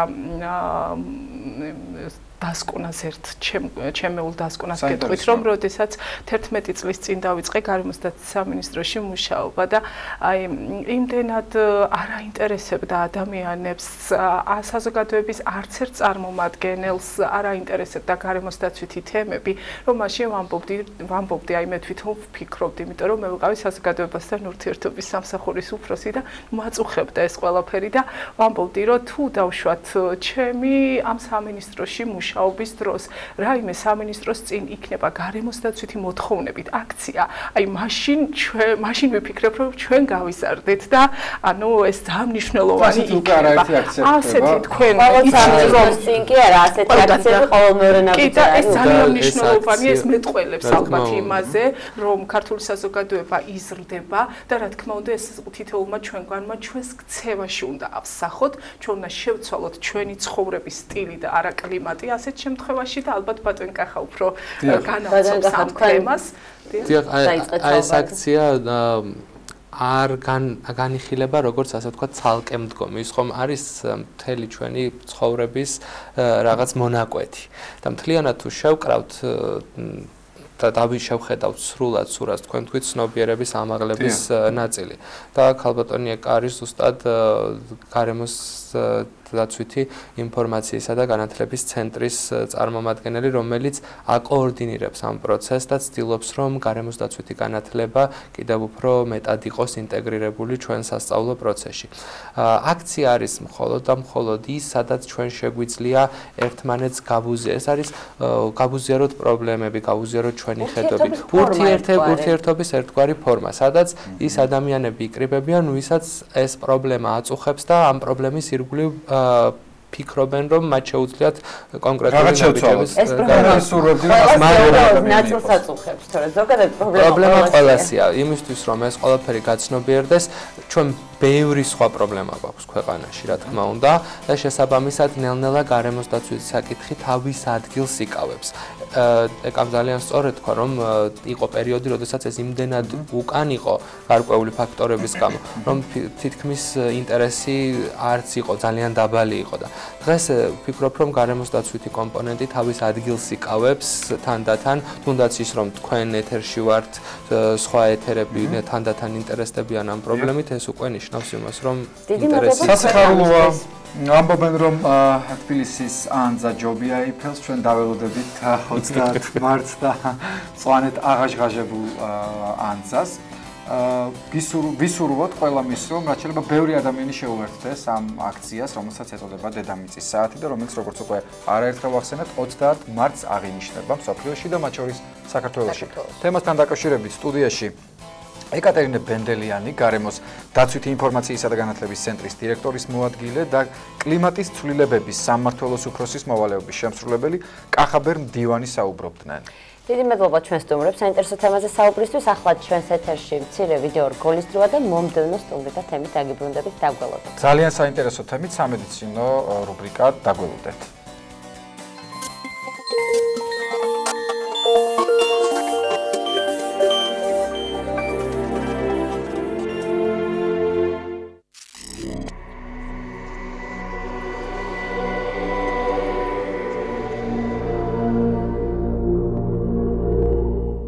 მარიხუანა, მცენარის ლათინური დასახელება კანაბის. მასში შემავალი ნარკოტიკულად მოქმედი ნივთიერება, ტეტრაჰიდროკანაბინოლი იწვევს დნმ-ის დაზიანებას, გულის ფუნქციების დარღვევას.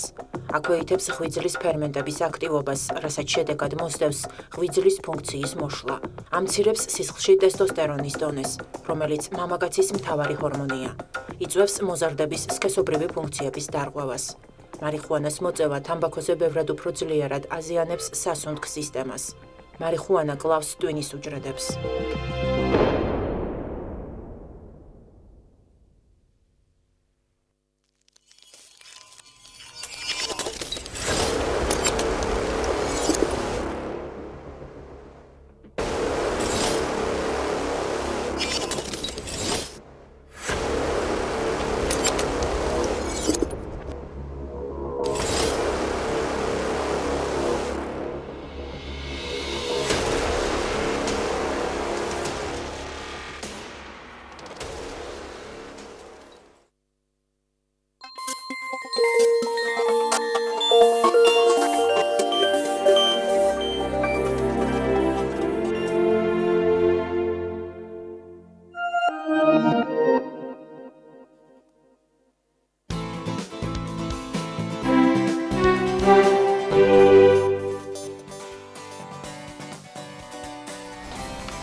დავუბრუნდით პირდაპირ ეთერში მომდევნო სტუმრით შემოგვიეთ და ექიმ ნევროლოგი ეკატერინე გაბადაძე. დილომშვიდობისა, დიდი მადლობა სტუდიაში მოგზაურობისთვის. მოგესალმებით, მადლობას გიხდით მოწვევისთვის. ჩვენ დღეს უნდა ვისაუბროთ ხერხემლისა და თავის ტვინის ტრავმის შემდგომი მკურნალობა და რეაბილიტაცია კინეზითერაპიაში. მოდით, ვინც არ იცის კინეზითერაპია რას ნიშნავს, დავიწყოთ განმარტებით. ზოგადად მოძრაობას რო ძალიან დიდი მნიშვნელობა აქვს ადამიანის ჯანმრთელობისთვის, ეს ალბათ ყველამ იცის, მაგრამ კონკრეტულად კინეზითერაპია რა მიმდინარეობაა და როგორ ხდება მისით მკურნალობა? მოგესალმებით კიდევ ერთხელ, მივესალმებით თქვენს ტელემაყურებლებს. კინეზითერაპია ეს არის ახალი სიტყვა 21 საუკუნის მედიცინაში. კინეზის ლათინური სიტყვა და ნიშნავს მოძრაობას და თერაპია თავისთავად მკურნალობას, ანუ მოძრაობით მკურნალობა. Რა თქმა უნდა, კინეზითერაპია არ იყო საქართველოში, დავაარსეთ 2014 წლიდან და წარმატებით მკურნალობთ ისეთ პაციენტებს, როგორებიც არიან ხერხემლის ტრავმის შემდგომ, ანუ ხერხემლის მოტეხილობის შემდგომ მკურნალობა და რეაბილიტაცია, თავის ტვინის ტრავმის შემდგომ მკურნალობა და რეაბილიტაცია, პოლიტრამვები, პლუს არა მარტო მხოლოდ ტრავმები, ხერხემლის თიაქარი მინდა აღვნიშნო, უოპერაციოთ ამ მეთოდით იკურნება, სკოლიოზი, გონართროზი, ართრიტი, სახსრების დაავადებები, ხერხემალი და მთლიანად პოლიკომპლექსურად სახსრების. ანუ ნებისმიერ შემთხვევაში ერევა კინეზითერაპიის თერაპევტი თუ არის ეს განსაკუთრებული შემთხვევები, როდესაც შეიძლება თქვენი ჩარავა და როდესაც არა. მინდა აღვნიშნო, რომ ძირითადად ტრავმის შემდგომი რეაბილიტაცია ყველა პაციენტისთვის აუცილებელია, იმიტომ რომ ტრავმის შემდგომ ხდება პარეზი, პლეგია, რაც ძალიან რთული დაზიანებაა, მოდის სპასტიკა, რაც მეტად მნიშვნელოვანია, ეს უნდა აღვნიშნო, იმიტომ რომ ასეთ პაციენტებს ძალიან აწუხებთ სპასტიკა, ეს არის კუნთებში არასინქრონულად მიმდინარე იმპულსები, რომელიც გამოხატული არის კუნთების უნებლიე შეკუმშვით. თუ სპასტიკა დიდი ხანი აწუხებს პაციენტს, შემდეგ ვითარდება კონტრაქტურა, ანუ სახსრის ჩაკეტვა და შესაბამისად, რომ არ მივიდეთ კონტრაქტურამდე, აუცილებელია კინეზითერაპიის კურსის ჩატარება. აი, კაპიტანე, ბოჩი გასპატინებ, მე თავად მსმენია ჩემი ახლობელისგან, რომელიც აი საშინელი გაუსაძლისი ტკივილებით იტანჯებოდა, გადაადგილება ახსენეთ და მიფიცკეთ ამ შეკითხვისკენ.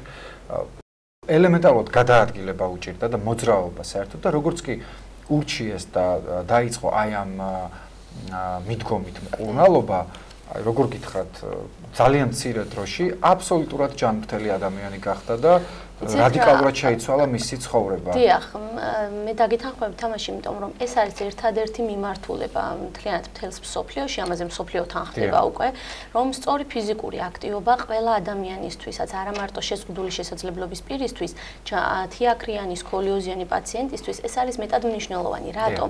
კუნთოვანი კორსეტის გამაგრება ხდება ხერხემლის სვეტისთვის და სახსრების სტაბილიზაცია ხდება. შესაბამისად, სახსრების კვება და ინერვაცია ძლიერდება და ეს აუცილებლად უნდა რომ რამოდენიმე წლის შემდეგადაც აზრი აქვს ამ პროცედურების ჩატარებას, იმიტომ რომ ჩემს პაციენტებს, რომლებიც 7-14 წელი იჯდნენ ეტლში, პირველი ნაბიჯები ამ მკურნალობის შემდეგ გადავადგმებდნენ. ანუ სწორედ ამიტომ გავიხსენე ეს ისტორია, ხალხთან ეკატერინე, რომ ძალიან ეფექტურია მკურნალობის შემდგომი და შედეგიანი, მაგრამ რამდენად პოპულარულია ეს უნდა მეკითხა. რამდენად იცნობენ ჩვენში მკურნალობის აი ამ მეთოდს და რამდენად მიმართავენ თუ ეს არის ერთეული ვიწროწრეებისთვის ეცეთ რა როგორ 2014 წლამდე რა თქმა უნდა საქართველოში ეს მეთოდი არ იყო.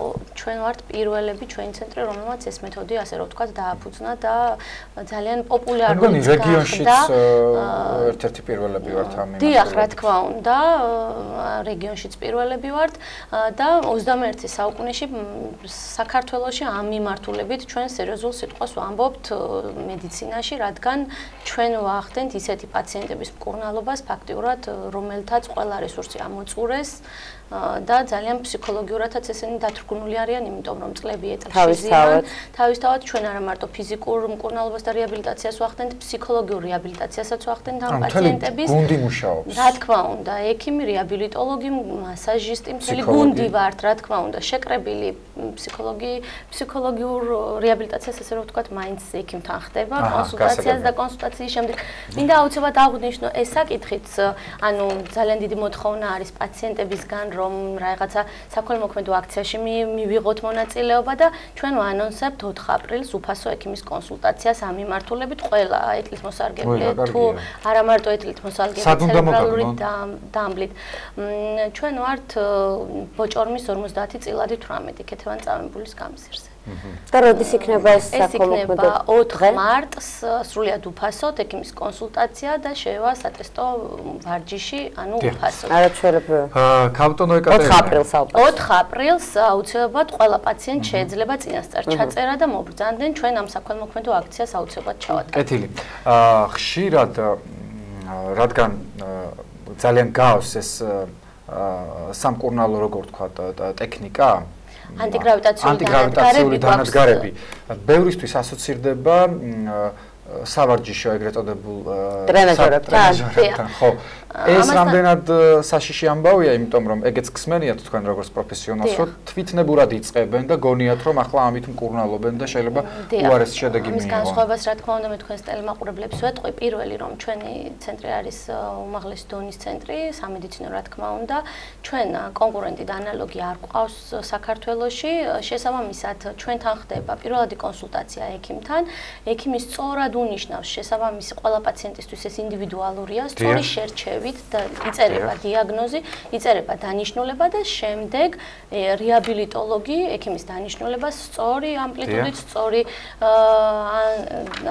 ანტიგრავიტაციულ დანადგარებზე სწორი ამპლიტუდით შესაბამისად სწორი დახრილობის კუთხით და დიაფრაგმული სუნთქვით, რაც მეტად წამყვანია და რაც იმაში მდგომარეობს, რომ მთლიანად შინაგანი ორგანოების, ესე რომ ვთქვათ, მიკროცირკულაციის გაუმჯობესება ხდება და ეს რა თქმა უნდა სხვა დარბაზებში მოგეხსენებათ არ ხდება და ჩვენი არ არის დარბაზი. სწორად სუნთქვას სწორი სუნთქვა, რაც მთლიან ორგანიზმში აქტიურებს მიკროცირკულაციას, რაც აღდგენას უწყობს ხელს შინაგანი ორგანოების, კუნთოვანი მასის და იმპულსების, ნერვული იმპულსების სწორად, ასე რომ ვთქვათ, გადაადგილებას და სახსრების კვებას. კაპიტანო ეკატერინა, ჩვენ საუბრობთ მკურნალობასა და რეაბილიტაციაზე. თუმცა, რამდენად შესაძლებელია თქვენთან ურთიერთობით ადამიანმა ეს ყველაფერი თავიდან აიცილოს. მაგალითად, თუ ჩვენ ვისწავლით შეიძლება არ გქონდეს არანაირი ფიზიკური ტრავმა, მაგრამ უბრალოდ მინდოდეს რომ სწორად ვისუნთქო, იმისთვის რომ ვიყო ჯანმრთელი, სწორად ვიმოძრაო, ვიცოდე როგორ უნდა დავჯდე, როგორ უნდა ავდგე, როგორ უნდა ვიბინო, სწორად როგორ უნდა ვიმოძრაოთ. და ამასთან ერთად მინდა კითხოთ ასევე ოსტეოქონდროზის შესახებ, რადგან ეს არის ჩვენი დროის ერთ-ერთი ყველაზე გავრცელებული დაავადება, ალბათ ყველა მეორეს ჭირს და ამ შემთხვევაში თქვენი ჩართულობა რამდენად ეფექტურია ხოლმე.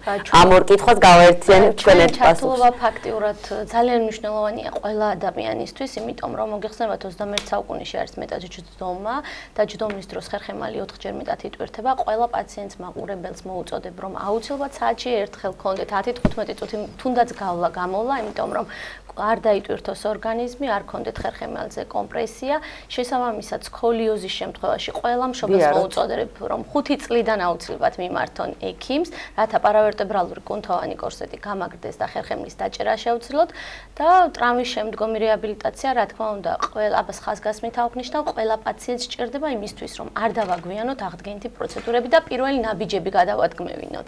რაც მათთვის ძალიან მნიშვნელოვანია, იმიტომ რომ ძირითადად ჩვენ მოტორულ ფუნქციაზე ვართ ორიენტირებულები, რა თქმა უნდა, სენსორულზეც, მაგრამ მოტორიკა ძირითადად ანუსიარული ძალიან მნიშვნელოვანია ამ პაციენტებისთვის და სწორედ პირველ ნაბიჯებს ჩვენ ვადგმევინებთ. ჯანმრთელი ადამიანებისთვის რეკომენდაციები როგორია? ჯანმრთელი ადამიანებისთვის რეკომენდაციები, რომ აუცილებლად ბავშვებისთვის 5 წლიდან მოგმართონ, რათა არ მოხდეს სკოლიოზის მეორე-მესამე ხარისხით გართულება, მოზრდილი ადამიანებისთვის აუცილებლად ერთხელ მაინც კონსულტაცია, სიმძიმის აწევა 2-3 კილოზე მეტი არა, რა თქმა უნდა, თუ ხერხემლის პრობლემები აქვთ, დიდხანს ჯდომა არა, ორთოპედიულ მატრასზე ძილი და დანარჩენი პირადად, რა თქმა უნდა, კონსულტაციაზე ინდივიდუალურად განვიხილავთ.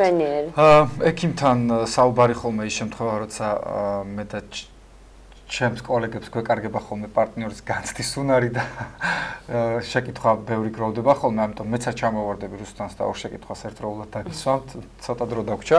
მკურნალობის ხანგრძლივობაზე მინდა კითხოთ, ეს არის თუ არა ინდივიდუალური და ყველაზე დიდხანს რამდენ ხანს შეიძლება გაგრძელდეს და ასევე რამდენი ხანია რაც მსოფლიოში და მათ შორის ჩვენთან კითხვით, მაგრამ დაინერგა მკურნალობის ეს მეთოდი და თქვათ აი ვის მიერ, ჯგუფის მიერ, კონკრეტული ადამიანის მიერ თუ როგორ გაჩნდა სამედიცინო სივრცეში მკურნალობის აი ეს მეთოდი. რა თქმა უნდა, კინეზითერაპია იყო ასე რომ ვთქვათ, წლების წინ, ძალიან დიდი წლების წინ მსოფლიო მედიცინაში, მაგრამ ადამიანმა, რომელმაც ეს ჩამოაყალიბა და ცალკე გამოყო, როგორც მედიცინის ერთ-ერთი მიმართულება იყო სერგეი მიხაილზე ბუბნოვსკი. შესაბამისად, ამ ადამიანმა დააფუძნა ეს მსოფლიოში ძალიან პოპულარული გახადა, თავის თავზე პირველად გამოცადა, იმიტომ რომ თვითონ იყო ტრამვის შემდგომ ეტლითმოსარგებლე, პირველად თავის თავს უმკურნალა, რის შედეგადაც ადგა და იცავდა ამ ყველაფერს მე როგორც ვიცი ხო ამ დიახ რა თქმა უნდა თვითონ თავის თავზე იმკურნალა ეს აჩვენა მთელს მსოფლიოს როგორ ეტლიდან ანუ მსოფლიო მედიცინამ გამოუტანა განაჩენი რომ ის იჯდებოდა მუდმივად ეტლში მაგრამ ეს დასკვნა მან დაამსხვრია და თავისი მკურნალობით დადგა პირველად ფეხზე და შემდეგ პაციენტებში გამოცადა კონკრეტული პაციენტის მკურნალობის ხანგრძლივობა. ხანგრძლივობა არის ძალიან ინდივიდუალური, გააჩნია რომელი სეგმენტის ტრავმა გვაქვს, კისრის, გულმკერდის თუ წელის. მინიმუმ ალბათ 6 კურსი ამისთვის საჭირო იმისთვის, რომ ჩვენ პირველი ნაბიჯები გადავადგმევინოთ, საშუალო სტატისტიკურად გეუბნებით, მაქსიმალურად გააჩნია დაზიანების ხარისხს, დროს, ხანდაზმულობას, სიძლიერეს, პოლიტრამვის მდგომარეობას და ასე შემდეგ. ხაბატონო ეკატერინე და არის კიდევ ერთი საკითხი, როდესაც მკურნალობის ხანგრძლივობაზე ვსაუბრობთ, უცებ ჩდება კითხვა, რამდენად ძვირი ჩდება ეს სიამოვნება. ცხად ახლა კონკრეტულად თანხებზე ჩვენ არ ვისაუბრებთ, მაგრამ რამდენად ჩვენი სოციალური ფონიდან გამომდინარე, რამდენად ხელმისაწვდომია თქვენთან მკურნალობა. იცით რა, ჩვენ აი ამას აღვნიშნავ, ჩვენ გვყავს მთელი მსოფლიოდან ფაქტიურად პაციენტები, არის ამერიკა, ევროპა, გერმანია და ასე შემდეგ, ანუ ძალიან ბევრი ქვეყნიდან, მაგრამ პაციენტს ჩვენ უზრუნველყოფთ იმას, რომ რაც უნდა დაეხარჯოს თქვა საზღვარგარეთ წასასვლელად და იქ იმაზე ბევრად ნაკლები უჯდება, ადგილობრივად იტარებს და ძალიან ეფექტურია თვითონ მკურნალობა. ანუ ფაქტიურად მე ძალიან ბევრი პაციენტი მყავს ევროპიდან ჩამოსული, რომელმაც ჩვენს ცენტრს მოაკითხა და ევროპაში დამკურნალებული პაციენტებმა ჩვენს ცენტრში გადადგეს პირველი ნაბიჯები. მათ აბსოლუტურად სხვა სოციალური ფონი აქვს, მე ქართულ მოსახლეობაზე გეკითხები. ქართულ მოსახლეობას გულისხმობ, ანუ ქართველებს გულისხმობ თვითონ, მაგრამ რო ვთქვა ახლა რომ ძალიან ძვირია, არა, არც საშუალო ფასებია. ნორმალურია ჩვენი რა თქმა უნდა, საშუალო ფასებია საქართველოს პირობებში, ესე რომ ვთქვათ, არც ძვირი არაა ძალიან და არც ახლა ძალიან. ანუ უნდა მოვიდნენ თქვენამდე მთავარია. მთავარია კონსულტაციაზე მოვიდნენ და ჩვენ რა თქმა უნდა ფორმასაც უწერთ თუ დაფინანსებას მოიპოვებს პაციენტი, ის ეხება პაციენტს, ანუ იმას გამოიყენებს, ეს იქნება მერია, გამგეობა და ასე შემდეგ. დიახ. მკურნალობის პროცესი როგორ მიმდინარეობს, თქვათ, არის შემთხვევები, როდესაც ჰოსპიტალიზაცია ხდება პაციენტის თუ შეუძლია რომ თქვათ აი ვიზიტებით ხო ჩვენთან რა მოვიდეს ჩაიტაროს კურსი წავიდეს თუ გააჩნია შემთხვევას ჩვენთან პირველად კონსულტაციაზე მობრძანდება ექიმთან ჩაიწერება შემდეგ გუნიშნავთ ინდივიდუალურად დღეებს როცა უნდა მოვიდეს ჩაიტაროს პროცედურა და ბინაზე წავიდეს კადრებზეც მინდა კითხოთ ქალბატონო ეკატერინე სად მოხდა თქვათ გადამზადება ამ კადრებისა და რამდენად რა ვიცი უხერხულ შეკითხვას ვსვამ, რამდენად კვალიფიციური კადრია, იმიტომ რომ ეს მოითხოვს განსაკუთრებულ თვისებებს სამედიცინო სფეროს წარმომადგენლებისგან. თუ ჩემ თავს გულისხმობთ, მე პირადად უკრაინაში მაქვს დამთავრებული, 5 წელი უკრაინაში ვმუშაობდი ექიმ ნევროლოგად ჯერ სტაციონარში და შემდეგ პერეკვალიფიკაცია გავაკეთე ბუბნოვსკის სამედიცინო ცენტრში კიევში. ანუ გადამზადებას რა თქმა უნდა, პერიოდულად რა თქმა უნდა, უკრაინასთან ჩვენ კონტაქტი გვაქვს, მე ყოველ წელს ჩავდივარ, მოხსენებებსაც ვაკეთებ, რა თქმა უნდა დიდ ფორუმებში მონაწილეობ, რაც შეეხება ჩვენს რეაბილიტოლოგებს, ყველას აქვს გადამზადება უკრაინის კადრთან, რა თქმა უნდა, უკრაინიდან იყო რეაბილიტოლოგები ჩამოსული, რომელმაც ჩვენი კადრები გადაამზადეს და ისინი მუდმივად სწავლება გადამზადებას დადიან. ზედმიწევნით კვალიფიციური კადრები ყავს, ასე რომ ეს დამაჯერებლად შემიძლია ყველას უთხრა, რომ თუ ჩვენამდე პაციენტი მოვიდა, ჩვენიდან აუცილებლად ჯანმრთელი და კმაყოფილი და თავისი ფეხით წავა, რა თქმა უნდა. ჯანმრთელობას გისურვებთ თქვენ და თქვენს პაციენტებს და კიდევ ერთხელ მადლობა. ჯანმრთელობას გისურვებთ. ეკატერინე გაბადაძე, ექიმი ნევროლოგი გახდათ დღევანდელი ჩვენი გადაცემის სტუმარი და ჩვენ თავის ტვინისა და ხერხემლის ტრავმების შემდგომი რეაბილიტაციის შესახებ საუბრობდით და დასრულდა ჩვენი გადაცემა. დასრულდა ჩვენი გადაცემა. რუსლან გენჯაძე, გიორგი მერებაშვილი ვიყავით თქვენთან ერთად. ხვალინდელ ეთერში ჩვენი კოლეგები და მეგობრები კახა მიქიაშვილი და ელისაბედ აბოლაძე გაუძღვებიან ჩვენს წარმატებულ ეთერს უსურვებთ და მომავალ შეხვედრამდე გემშვიდობებით ბედნიერად. ნახვამდის.